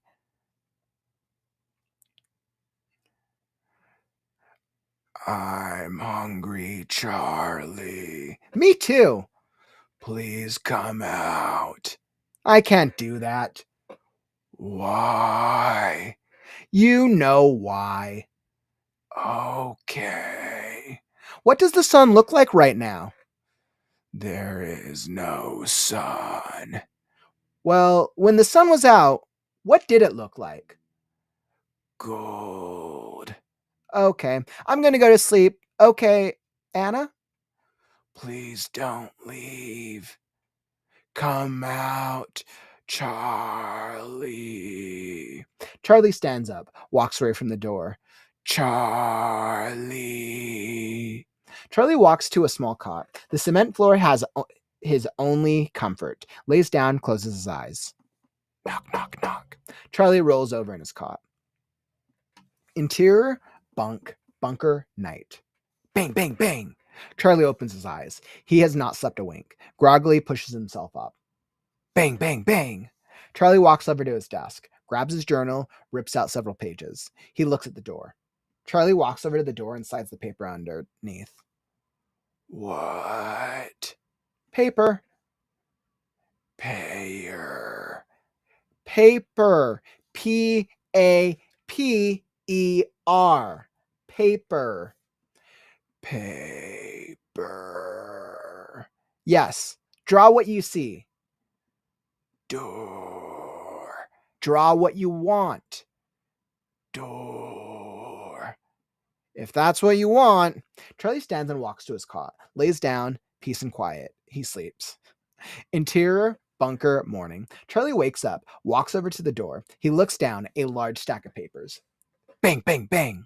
Charlie picks up the papers and looks at them. A drawing of the door, in blood. A drawing of the sun, in blood. Charlie looks through them all, then at the door. He flips to a final one. These are good. You mean it? Yes, I do. These are very good drawings. I'll hang them up for you. Why? It's something we do to appreciate art, to look at it more often. Art. Yes, this is what you call pictures of things that you make. Pictures. Yes, what you made. Pictures. Okay.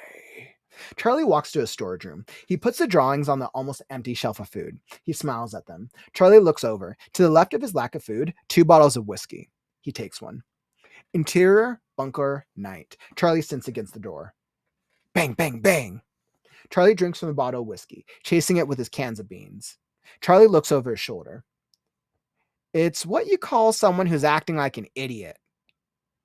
Idiot. No, moron. It's just a funny way of calling someone. Moron. Ha. Yeah, there you go. You even sound like her. Moron. Not too much. You start to sound mean. I mean, I remember when me and her used to go to sleep and I would do these sporadic shakes all the time.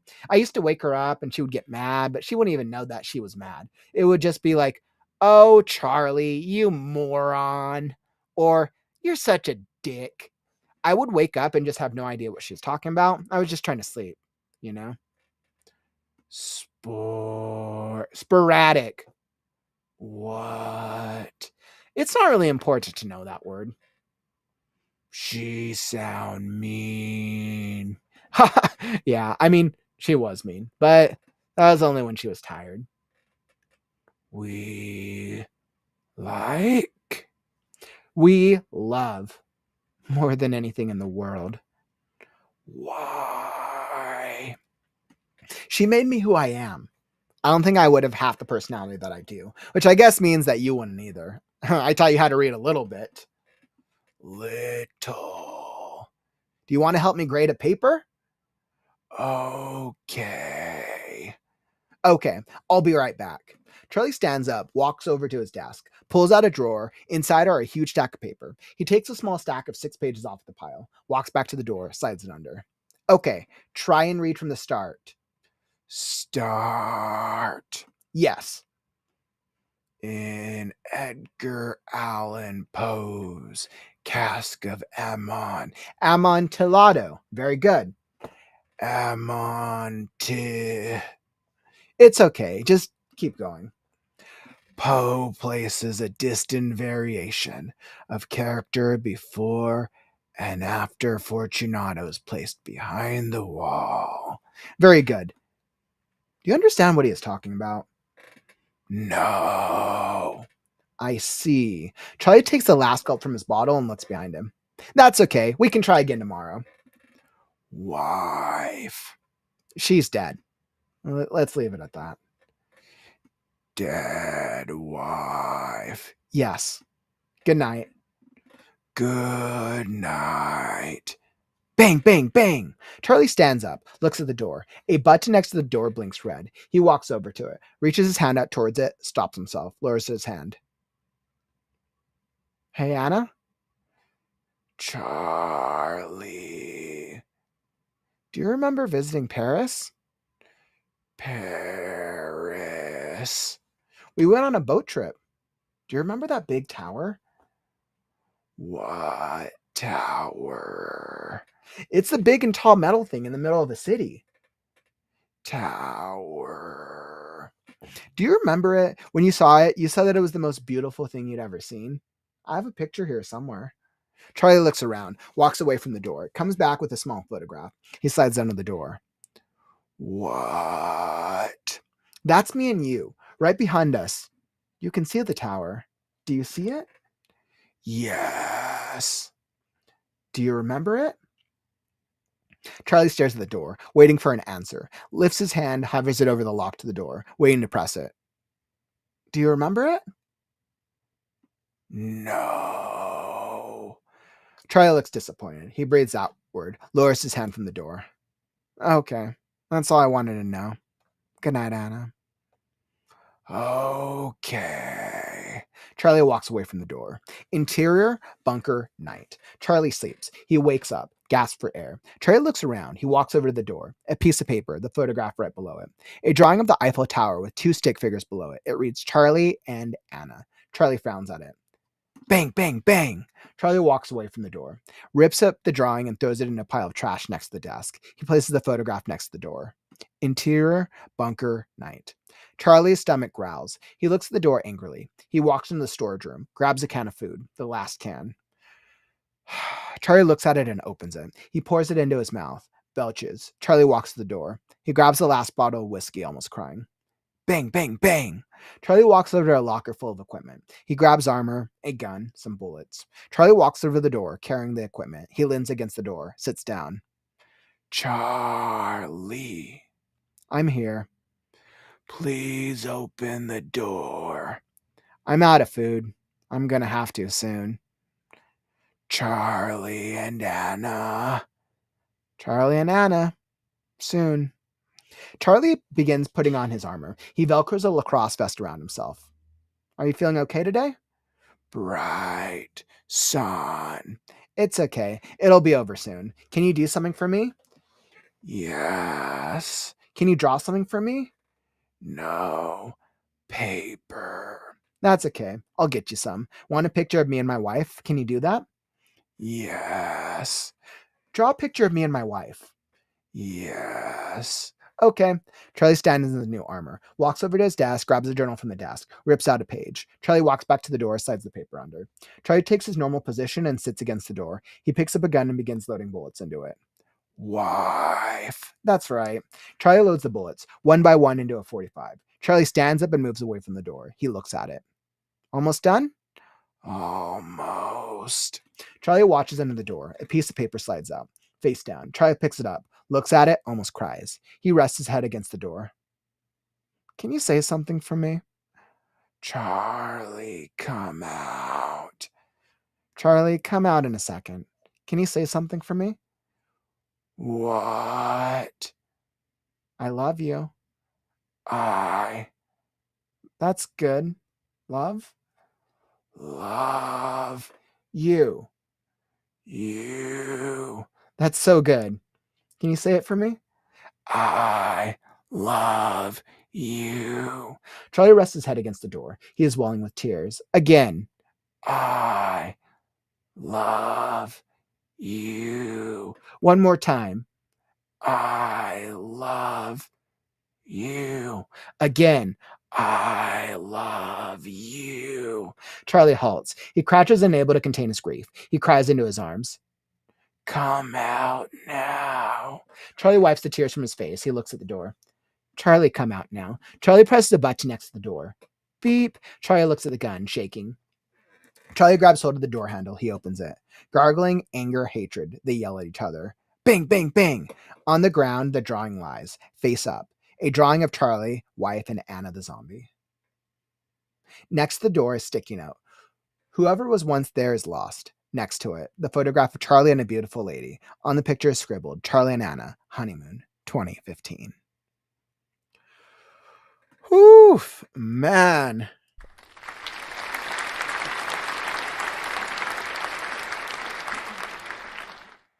Wow, what a story. Oh man, Matty, first off, really, really great work. I definitely enjoyed that. I think that was actually a really nice little heartwarming story.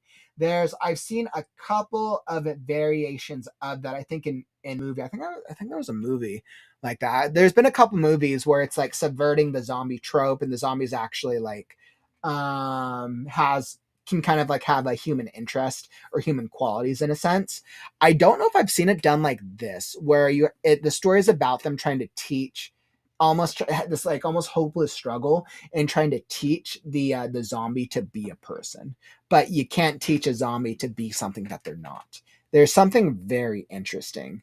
That was a really interesting short, Matty. I definitely enjoyed that. I would say the character development was awesome. Great character development. Yeah, that was the movie. Opposite of Warm Bodies. Yeah, Warm Bodies did that. Absolutely. Character development was really fun. I feel like world building was very clear. I think there was definitely some opportunities for world building.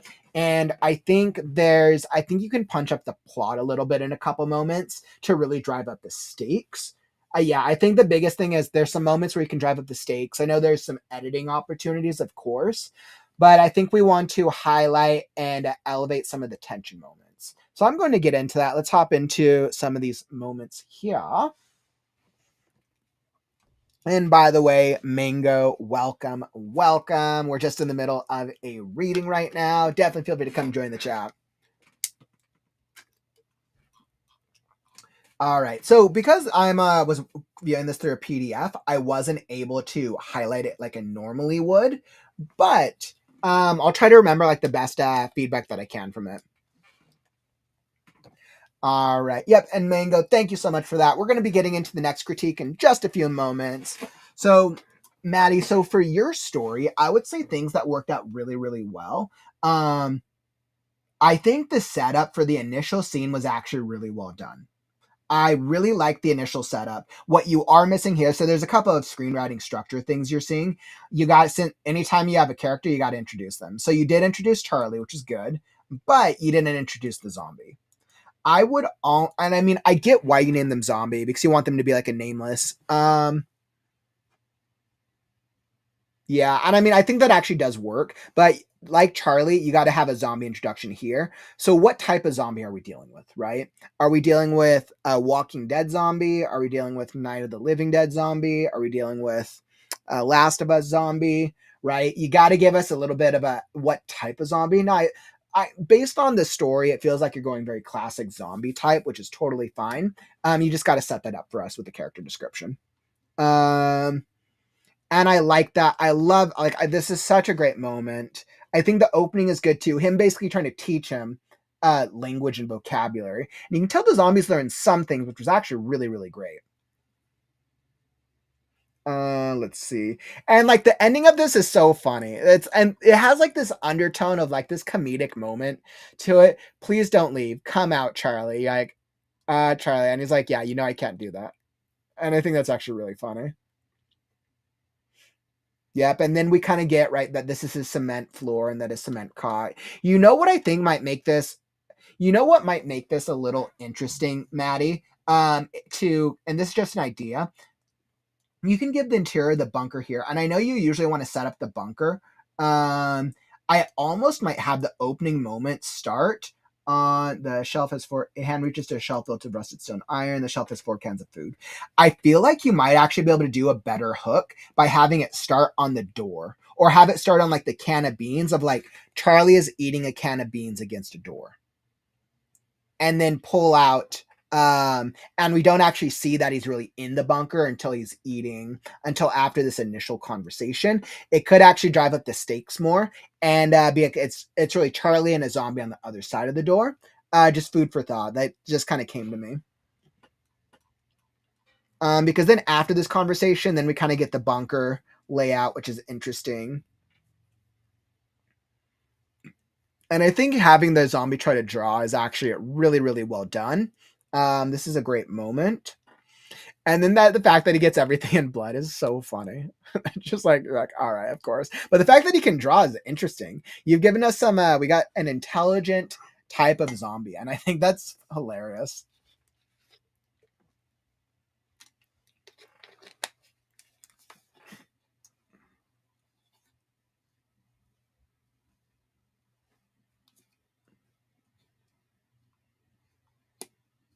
And the fact that then it's the picture, and this is why the overall plotting is very well done. The overall story works great.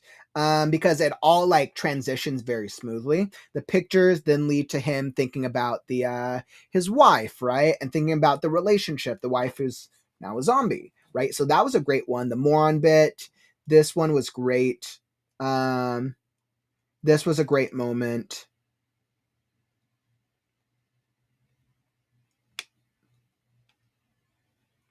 I think let's see, Armantillo. I don't the part that didn't really land for me was the grading the paper bit. I get that you're probably trying to do like a Poe reference. I'm not super familiar with Poe. But this part just didn't land with me that much. And I think I got pulled out because then I had the zombie I was trying to read more, and it kind of makes them feel less like a zombie the more they speak. And because you've done such a good job of kind of setting them up mostly with one-liners, I would recommend adjusting this or getting rid of it altogether. So I'm just not sure what point it served, unless thematically you really want that reference, like a Poe reference. But it does kind of give them a little bit of variety. I mean, unless the wife was like a reader, and maybe that's the point. Like maybe he's trying to see if she's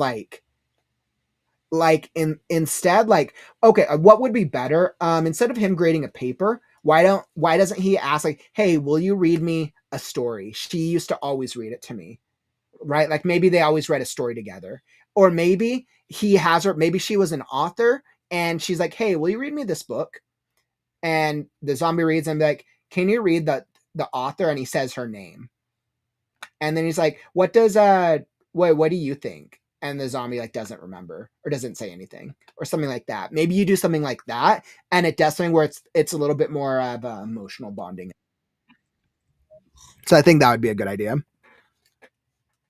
Let's see. All right. Then so the transition and the understanding that the zombie is Anna. So this is a big moment and this is a big turning point. The only thing I don't understand is why now. What made him decide to call her Anna right now? I think because he basically gets up in the middle of the night, he almost goes outside, but he doesn't. But it's not clear why. Is he having a nightmare? What leads him to almost pressing the button and then calling Anna? Because now you're giving this away for the audience, and I feel like it just needs the reason needs to be obvious. And I think if you set up from the previous section, and maybe he falls asleep and he's drunk, maybe he went through the full bottle, right? And he's like hungover, and he wakes up and he sees the book with her name on it, or he sees something that reminds him of her.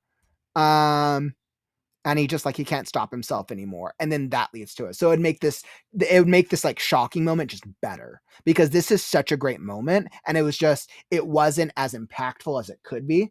Yeah, they're really as straightforward as that. But then all like trying to get her remember, that was great. This is all good stuff.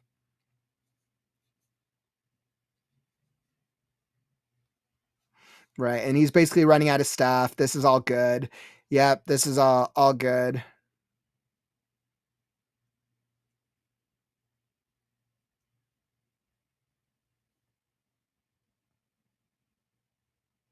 Yeah, this ending moment, this is actually a really beautiful moment. The way you did this was very beautifully done. I loved this so much. You built up this relationship between them. Like, this was so well done. Really, really great work on that one.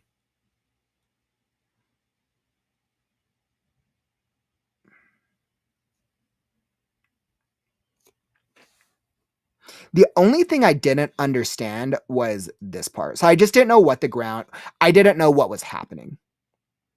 And maybe you were trying to keep it like, so we don't know. So he opens the door, gargling, anger, hatred, they yell at each other. What does this mean? Like, is he yelling at the zombie, or is he like remembering memories of him yelling at Anna? Like, and because you've used bang, bang, bang throughout the entire story, yeah, you've used bang, bang, bang a lot. I was like, yeah. So you've used the bang, bang, bang many, many times before. Is this like referencing like a memory? That like he opens it up, he sees a zombie, and he's like thinking back to this bang bang bang moment, or because he just walked outside and he's in front of a zombie, he shoots the zombie 3 times. I think you got to clarify that, because I wasn't sure if he was shooting the zombie or if it was supposed to reference something else. I think the bang bang bang could work as a memory, and I think that's what you should do. I think it's gunshots as a reference to the other bang bang bangs. Okay. Okay. So it's reference to the other bang bang bangs. I almost think, Matty, you could go a little clever here and have the bang bang bangs early on be reference to a memory. And then when we talk about Anna, he remembers a memory of a bang bang bang, and it's her knocking on the door. Like knock, knock, knock, bang, bang, bang. Because right now the repetition for the bang bang bang works out, which is great. But there's no emotional context behind it. So I think it needs a little bit more of a description. I think it could work, right? I think one time a bang bang bang can be gunshots in the distance. I think one time bang bang bang can refer a specific memory with Anna. I think one time can be the zombie banging on the door. Um, and I think that last bang bang bang, whether or not you want the viewer to know that he's killing the zombie or whether or not it's a memory, you can leave that up for interpretation. But if you've set up the bang bang bang throughout, the viewer will get this emotional payoff from it.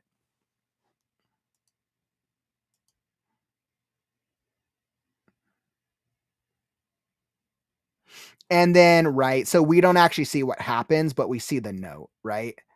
Um, yeah, and it's kind of interesting. It's hard to say if does he kill the zombie or does he let the zombie kill him because he's done. It's suggestive that he kills the zombie, but you could leave it up to interpretation. So, yeah, Matty, great story, by the way. Really great work. What a great zombie story.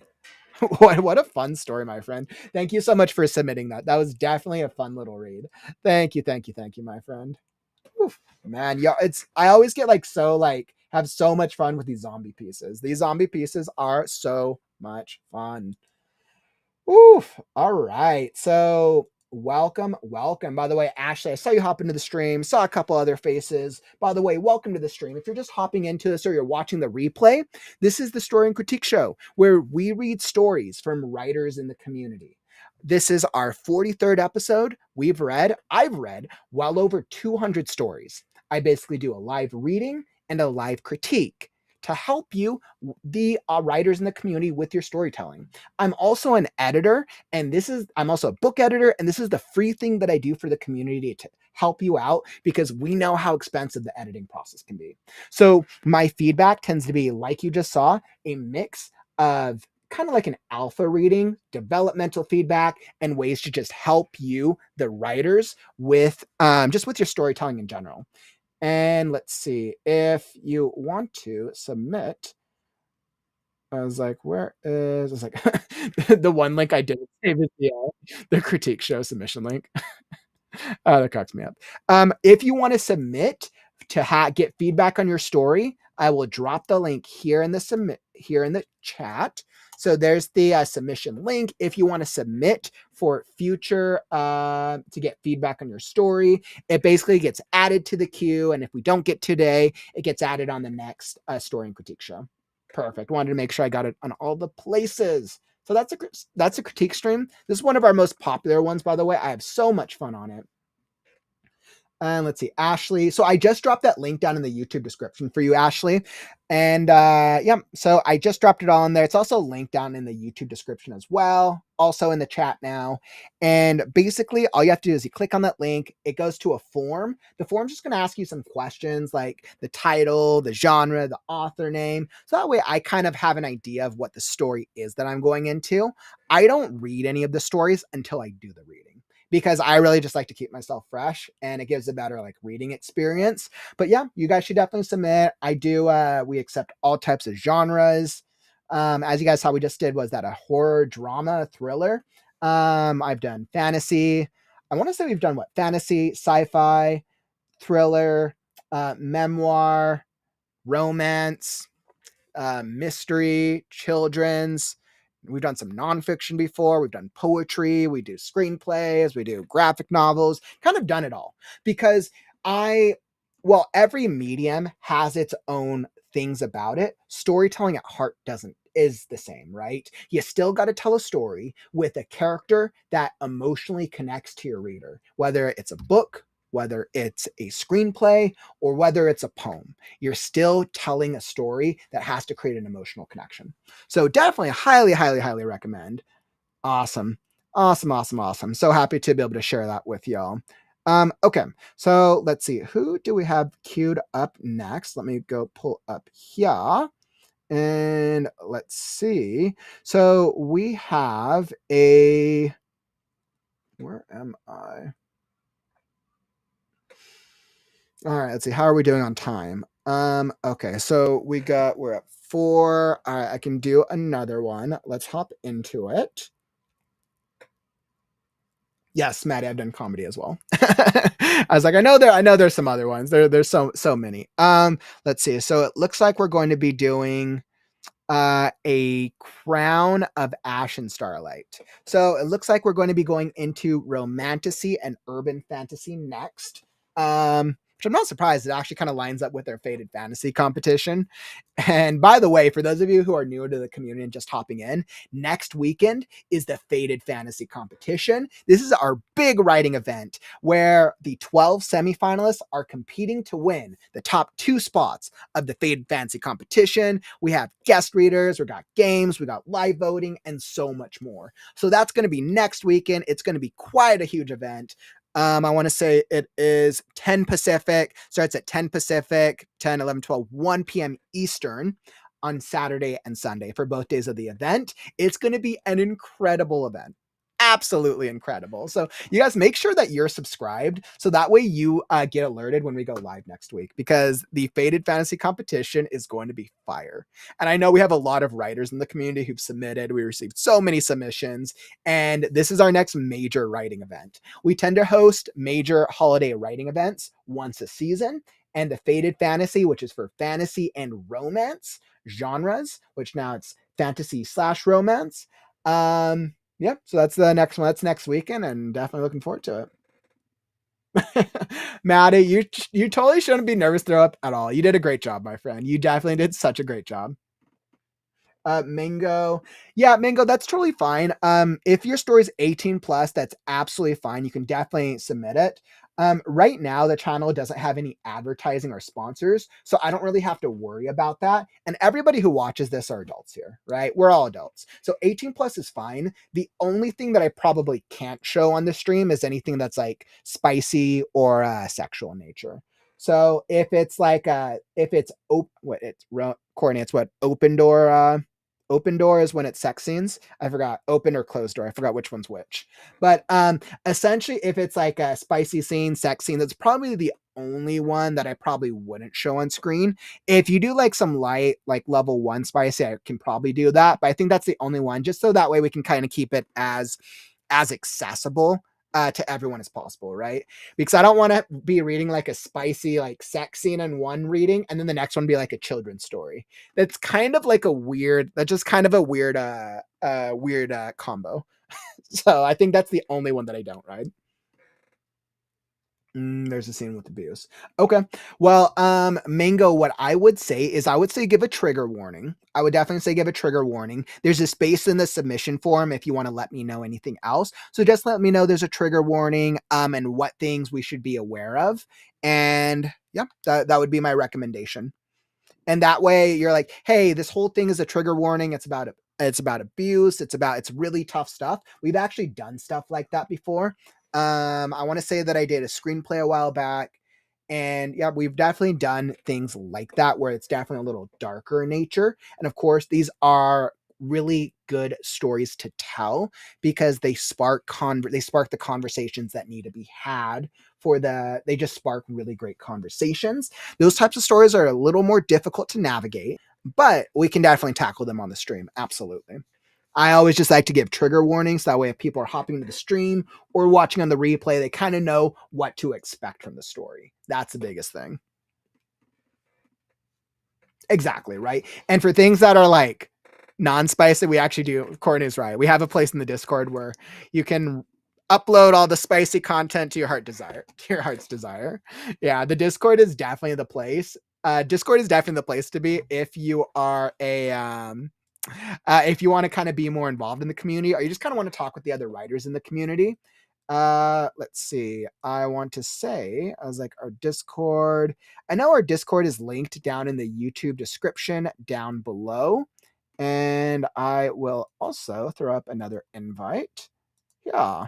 So if you want to come join us in the Discord, all of our writers are there. We have a really active Discord. If you just kind of want to go like chat with writers and chat about writing stuff, great. If you want to go have our meme chat, our meme channel is very cool. If you want to get feedback on your writing, if you want to do like advertising your stuff, we kind of got spaces for all of it. We got writing games. I really try to make the WriteNow Discord as accessible as possible. So definitely come join us on the WriteNow Discord if you want to come join our really active writing community. It's a great place if you ever struggle with like consistency, accountability, and motivation, because we got writers of all styles and all formats on there. Oof. Okay. Beautiful. So I feel absolutely incredible. All right. Oof. All right, Ashley. Thank you so much for that. Let's see. Like, how long does it take to get feedback? Just submitted my short story.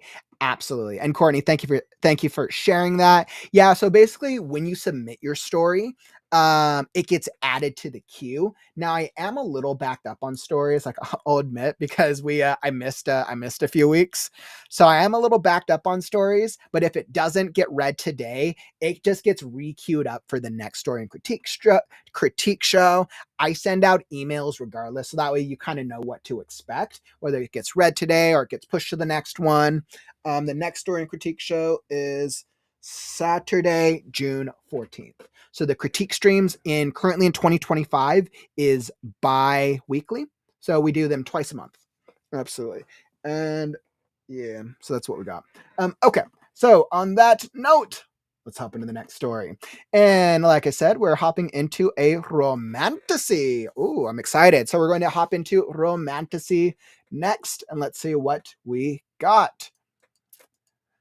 All right, and let's see. So I'm pulling this up for myself. Let me get this all set up. And let's see. Where are we? Perfect. So we are going to be reading A Crown of Ash and Starlight. This is an urban romantasy, urban fantasy.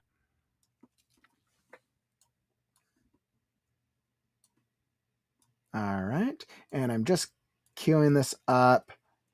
All right, and I think I got this all set up. Yeah, perfect. All right, let me queue up the screen.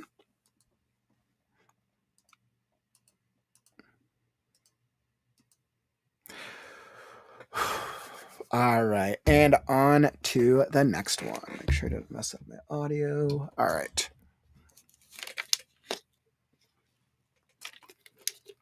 And before I begin, let's see, what are we reading? So this is called, let's see, let me pull it up. This is A Crown of Ash and Starlight. This is romantasy, urban fantasy. They're just looking for general feedback. And let's see, what else do we got? Let's see. And it's a novel. So this is definitely a novel. This is a later draft of it. So it's gone through a few drafts. And it sounds like they're just kind of looking for general feedback. How does it sound? How does it look? All right, perfect.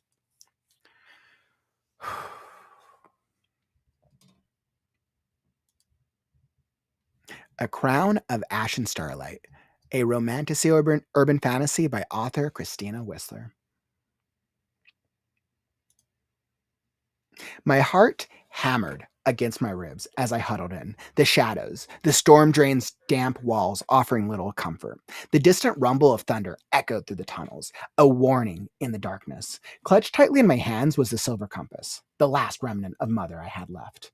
Over the years, its surface had dulled, scratched by countless nights of running and hiding, but the celestial runes etched upon it still glimmered faintly, offering a sliver of hope. I twirled it in my palm, an unconscious habit, yearning to rewind time and find myself in mother's embrace once more. Please, I whispered, my voice laced with desperation. Mother, please, guide me home. As if by magic, the compass needle stilled, then moved, pointing unwaveringly forward. My eyes widened at the promise of hope. Could this be the way home? I conjured mother's face in my mind, her eyes crinkled with laughter, her hair cascading around her shoulders. Her last words echoed in my memory.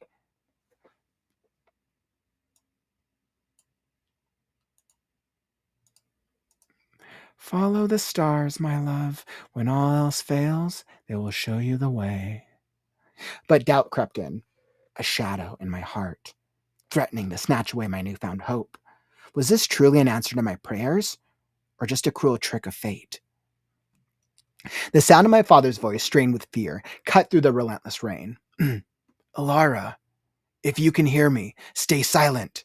We cannot run them, but only if they don't find us. I clutched the compass tighter, my knuckles whitening. Silence was our weapon. A lesson etched in my memory from endless close calls. In a world where the Fae were the hunters and we were the prey, staying invisible was the difference between life and death. I forced myself to remain still, praying to melt in the darkness. The storm intensified, its fury a fortunate ally, sending sheets of rain to cloak our escape. The accursed compass was both my anchor and my burden as I raced through the storm drain, its astral symbols glowing and pulsing. My father's voice haunted me, a gruff whisper of determination. You will escape, Alara. Don't stop running. Above, the snarls and growls of the Fey hunters echoed, their voices carrying on the wind. My heart hammered in my chest as I imagined their sharp teeth and cold, merciless eyes. I bit my lip to hold in a sob. I wasn't just running for my life, I was running for my past, from the losses that clawed at my heart and threatened to drag me under. Focus, Laura, I muttered, trying to steel myself. You can do this. Trembling, I forced my legs to keep moving, one step at a time. The only light in the darkness came from my glowing compass, a cruel mockery of the stars. Mother had taught me to navigate by. I stumbled over a rock, my hands scraping against the rough walls. I bit back a cry of pain. Silence was my shield. I quickened my pace, my eyes fixed on the faint light at the end of the tunnel, my only glimpse of freedom. The sound of rushing water grew louder, a promise of escape. My legs burned, but I pushed on, driven by a fierce determination to survive. I broke free of the storm drain, grasping as the cold rain hit my face. For a moment, I stood there, savoring the feeling of being alive. And then I turned to look back. The weight of my loss hit me like a physical blow. My father was gone, taken by those monsters. I was alone, but I would not give up. I tightened my grip on the compass, using it as a focal point for my anger. You took everything from me, I whispered to the Fey hunters, my voice steady despite the storm raging within me. But I will take it back. I will make you pay. The silver needle of my compass, illuminated by the lightning, pointed the way to my future. A future where I would be powerful a hunter, and the Fae would fear me. End reading.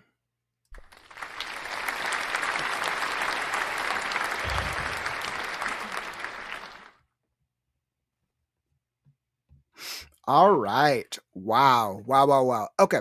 So that was that. So I was definitely a fan of that world. It's actually kind of an interesting one where the fairies, the fae, are the bad guy.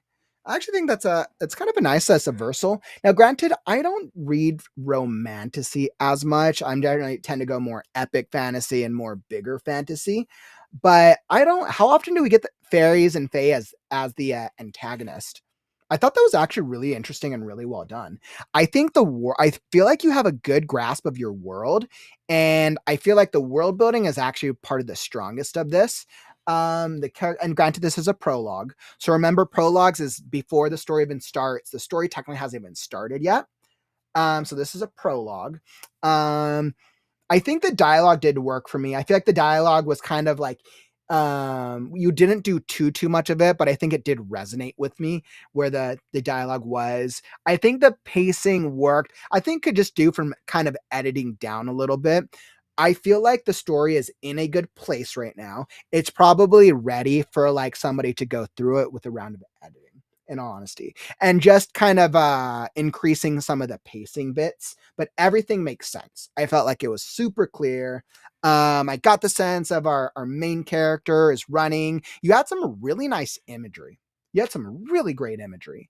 And you got like the mom and the dad kind of like whispering. I think they were with her. I could tell like one of them got caught and stumbled back. And I really wanted like an imagery of like these evil fae. I'm like, I really want to know what happened with these like evil like fae like what makes these like fae like evil. Like I'm like, oh, I kind of want to know. Are they like kind of because I'm imagining fairies, right, with like the wings, and like they're usually like they're mystical and they're magical, but I'm like, what makes them evil? I'm just trying to like envision my head.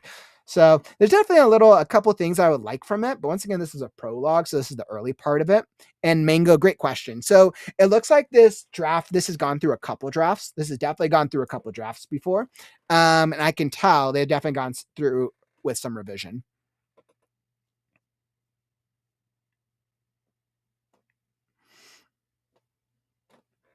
Yeah. So okay, so let's hop into this because I think we have a couple of opportunities to kind of really hammer up our characters. Let's see. So we're starting here. I kind of like that we're starting with this compass.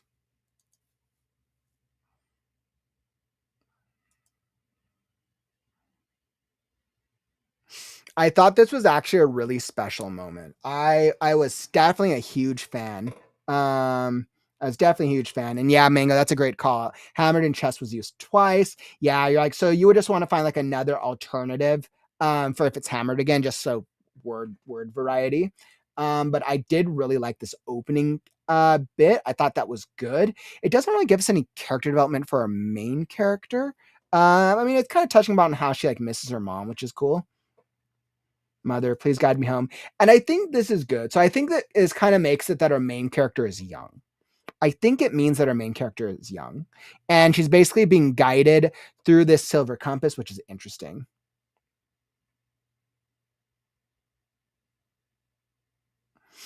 And I think I loved the pacing of this. I thought the pacing was really well done. I don't think we needed actually any certain character description here because this is kind of like where I could tell this is kind of a fast-paced scene. She's on the run and she's kind of about to give up, but then she's like kind of remembering her mom's words. The only thing is here is remember we only want to use dialogue if a character is physically speaking. So if this is like she's remembering her mom's words, you could go either this or you could go italics. So that'd be another way. And I generally don't like to use colons. I'm not a fan of colons, at least in fiction, unless you're kind of like providing a list, because it kind of makes makes it come across a little bit more like now I'm reading a list. It would actually work better like this with a comma. So if I would say do this with a comma like this, Or if you really wanted to make it stand out, go like this. Yeah, and I think especially if you're keeping this as part of like the end of the sentence, her last words echoed in my memory. Or you could go ellipses as well because you don't really do too much ellipses. So you could get away with an ellipses and then you could capitalize that, follow the stars, my love. So that would be another. I think I would probably go ellipses in this moment, but I would get rid of the M dash here. So that way, like, I don't have two of these like types of grammar or not grammar. These two types of punctuation so close together. But this is such a good one. Yeah, I conjured mother's face in my mind. Her eyes crinkled with laughter.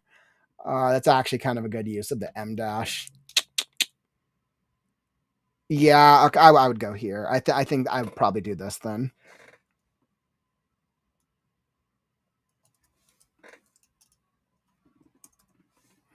Yeah, so I think if I was working on this, I think I would go this, keep it like that, and then use a comma instead. So, okay, so then we have the sound of her father's voice, strained with fear, cut through the relentless rain. So I would just clarify this. The sound. So like if it's her father's voice, because we don't need sound, that's kind of like extra just description. And I want to make sure it's clear because I wasn't sure if he was actually with her or is she imagining his voice as well. So I would actually go like father's voice, strained with fear, cut through the relentless rain. Alara, if you can hear me, stay silent. I actually would almost go like Alara, if you can, Alara. I think I would actually go something like this. Alara, father's voice strained with fear. Father's voice strained with fear cut through the relentless rain. I think I would split up like this. This actually makes it a little more interesting to me. Alara, father's voice strained with fear cut through the relentless rain. If you can hear me, stay silent. We can outrun them, but only if they don't find us. Yeah, that's good. And I think that makes it a little more interesting. And then that just makes it clear she's running with her father. Right. This is such a cool thing. This is some great world building. Fae were the hunters and we were the prey. Staying invisible is the difference between life and death. So interesting. So this prologue is giving us so much world building, so much. And once again, because it's a prologue, technically I don't need as much character development because you're trying to set up the world for the story. I think I forced myself to remain still, praying to melt into the darkness. The storm intensified. Its fury, a fortunate ally, sending sheets of rain to cloak our escape. This is just great wording. This is great imagery, by the way. I love that. Love that. By the way, great imagery. I think the only thing I would consider adding is maybe give us like 2 lines of like some type of character development for our character. Um, yeah, I just want somewhere like, is she like, who is she? Is she a young Fae who's, I know she's running away with her dad and her mom's dead and she has a silver compass. But I think I want like something like emotional of like, does she hate the Fae who are evil? Or is she like, she hears mother's voice and she's like, I'm going to go fight the Fae. And then her father's voice is like, okay, stay still. Maybe something like that. I kind of feel like I want something of that, but it's also hard for me to say since this is only the prologue. Regardless, I was definitely pulled into it. I was absolutely pulled into this part of the story. This is good. My father's voice haunted me. You escape, Alara. Don't stop running. I think we had already set this up, so I'd actually recommend cutting this. I would recommend cutting this paragraph right here. I don't think you need it. And then I would start here because this is just such a better a moment. Um, I don't think you need a scene break because we're in the middle of an action moment. And I think I think you should keep us in the present moment. Like, right, you can pause in time, sure. But because this is action, I think it would be more effective to get rid of that and then have her just be, it's a fury for and sending sheets of rain to cloak our escape. I kept running. I would just continue. Like I kept running above the snarls and growls, and I would do that. I think that would just make this stronger. So that way you don't chance pulling the reader out of the moment so early on in the story. All right.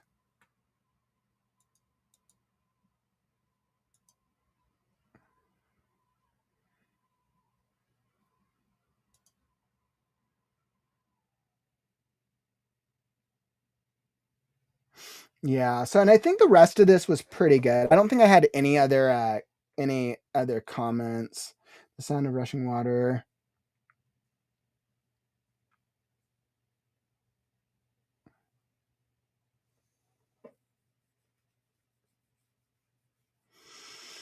Yeah. Let's see. The weight of loss.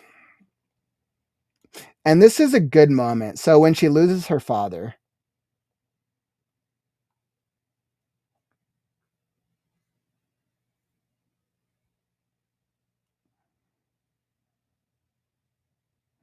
Yeah, this is a great moment. Her father was the only one. Now she's alone.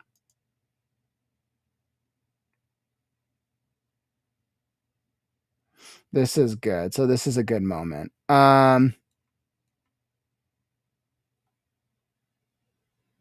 This is a really great moment. The only problem here is now you have her. She just lost her dad. She's by herself. Who is she speaking to? Right. So that's my only thing with this. My one question is, who is she talking to? If she's by herself in a gutter or in some type of drain sewage area and she's running away, wouldn't talking like alert them? And I know she's upset, right? She just lost, but like, who is she talking to?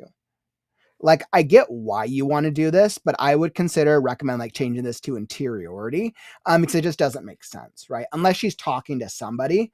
And of course we talk to ourselves, right? But in this moment, this doesn't seem like a moment that you would want to be talking. Unless she is the type of character where she acts without reason. But based on what you've shared so far, it kind of seems like she does have some reason. And if that's the thing, like she's the type of character who acts recklessly, then I would play into it. Of like, I stopped. I could feel that I shouldn't be talking, but it ran through my brains. Screw you, Faye. I'm going to kill you. Oh no. And then the Faye are alerted to her presence, right? And you're like, I did that again, right? So you could do it any number of ways. You could play to it if that's what you want, if that's the direction that you want to take.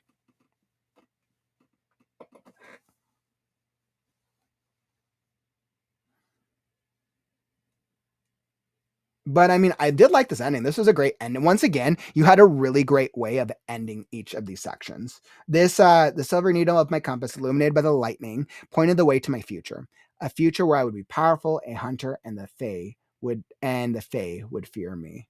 And this is always the challenge with fiction, right? So technically, this is a sentence fragment, but I'm like, all right, you can get away with sentence fragments in a fiction all the time, but as an editor, I'm like, sentence fragment, but this is like thematically trying to end it off. You can get away with it, it's fine. You can do sentence fragments sometimes, but it's really just comes down to, is the reading experience going to pull the reader out? I don't think it would in this instance, because this is really trying to prove a theme right here. So all right. Yeah, but really good. Christina, really, really great work. Thanks for submitting this. I'm intrigued by the story. I really want to know who these like evil Fae are now.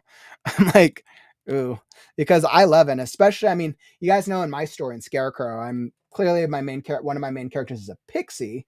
So I played into the pixie trope, but not fairies. It's like I don't think I've touched upon fairies. Yeah, I really play into pixies, not fairies. But yeah, overall, Christina, really, really great work. And I could tell in the chat, we definitely had some great call outs as well. So I definitely, I hope that helps a little bit.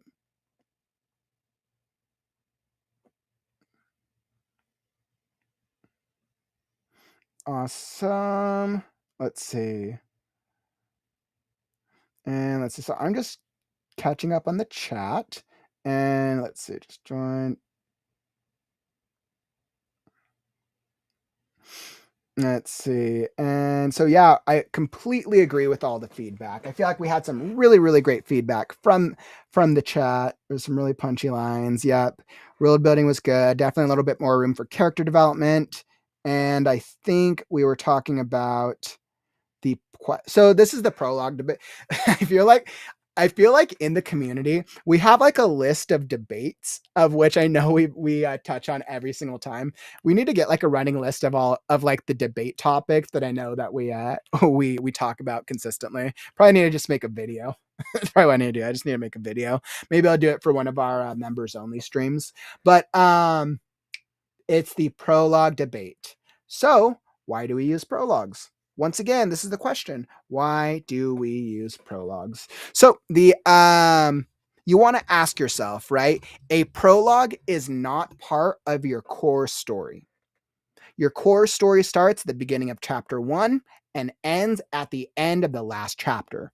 Prologues and epilogues are outside of the story. Now, readers have told me that some readers in this day and age will actually skip prologues because they just want to read the story.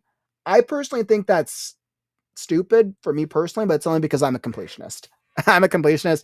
I cannot skip anything. I have to start very beginning to very end. That's just me. But I think when I think about it structurally, what is the point of including a prologue?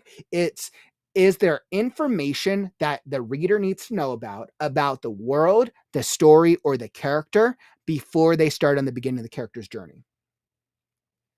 And every writer does it a little bit differently.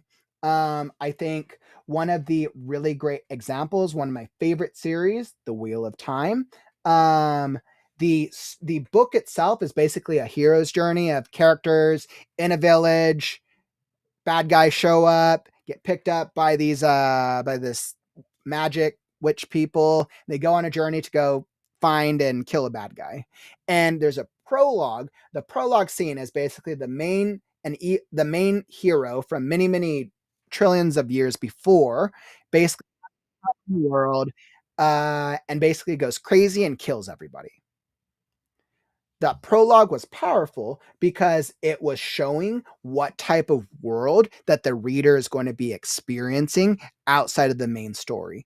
It was delivering on a promise of, hey, you're not getting just a hero's journey of them going on an adventure. You're also getting, it's going to be this grand struggle with with magic powers and things, and it's going to be a bigger world hero's journey.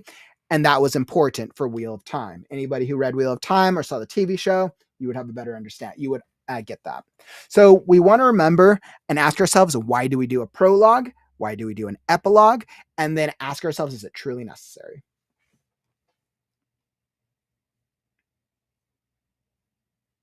Nice, Ashley. Said I'm using Submittable and submitted to 12 competitions. Good for you, by the way. That's actually really good for you. And I know there's some writers that will go through the competition route. Competitions are great.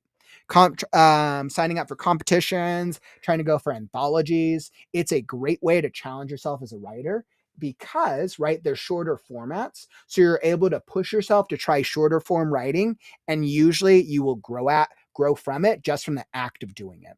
And I think it also creates a deadline for yourself. And I'm not saying you, Ashley, but I'm just saying in general, if writers, if you struggle with consistency or accountability, it's hard for you to struggle with it if you've signed yourself up with a deadline for a competition, right? So competitions are absolutely a great thing.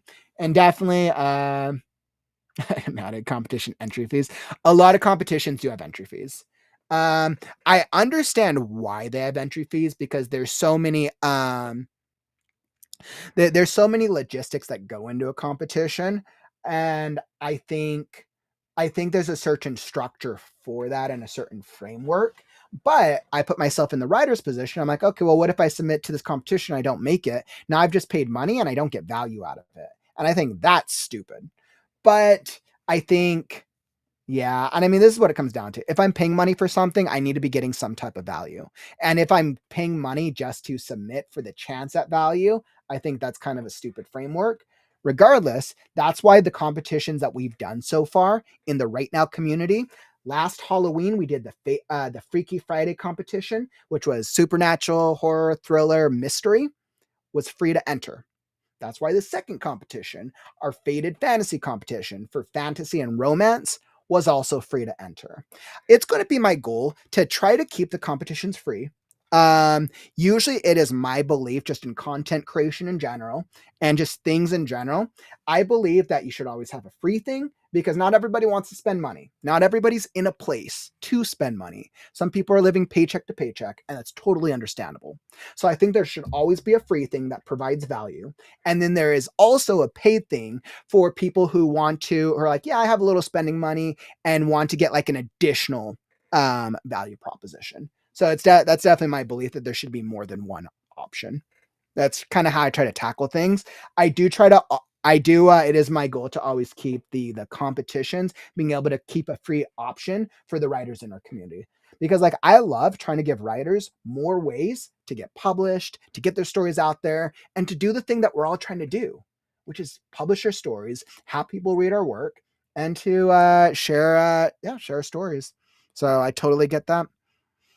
And even with like our Faded Fantasy competition was great. So like the semifinalists, so everyone submitted. And then the 12 semifinalists are in the Faded Fantasy competition, which is next weekend. And then they are also going to be in the Faded Fantasy Anthology. So that was 2 awesome value propositions. Matty, like, where's the starving artist support line? All right, Matty, you're going to, I'm going to let you take over the WriteNow starving artist support line for us. Like Ashley, Submittable has lots of free entry comps. That's great. That's actually really, really good. That's really, really good that they do have free entry comps. It's awesome. All right, my friends. I think on that note, my voice is kind of done for the day. We're kind of at 2.5 hours. I can kind of feel it. I can kind of feel it straining. So I'm probably going to call it for the stream, but I just want to say, like, thank you all for submitting today. If you submitted, I know we just got a couple of new, I see some new writers. So make sure like all the next story and critique stream will be next, the weekend after next, Saturday, June 14th. So your story will get re-queued up. So no worries, I got you. In the meantime, we'll be back tomorrow. We've done over 500 consecutive live streams and many, many more. So you can bet we will be here.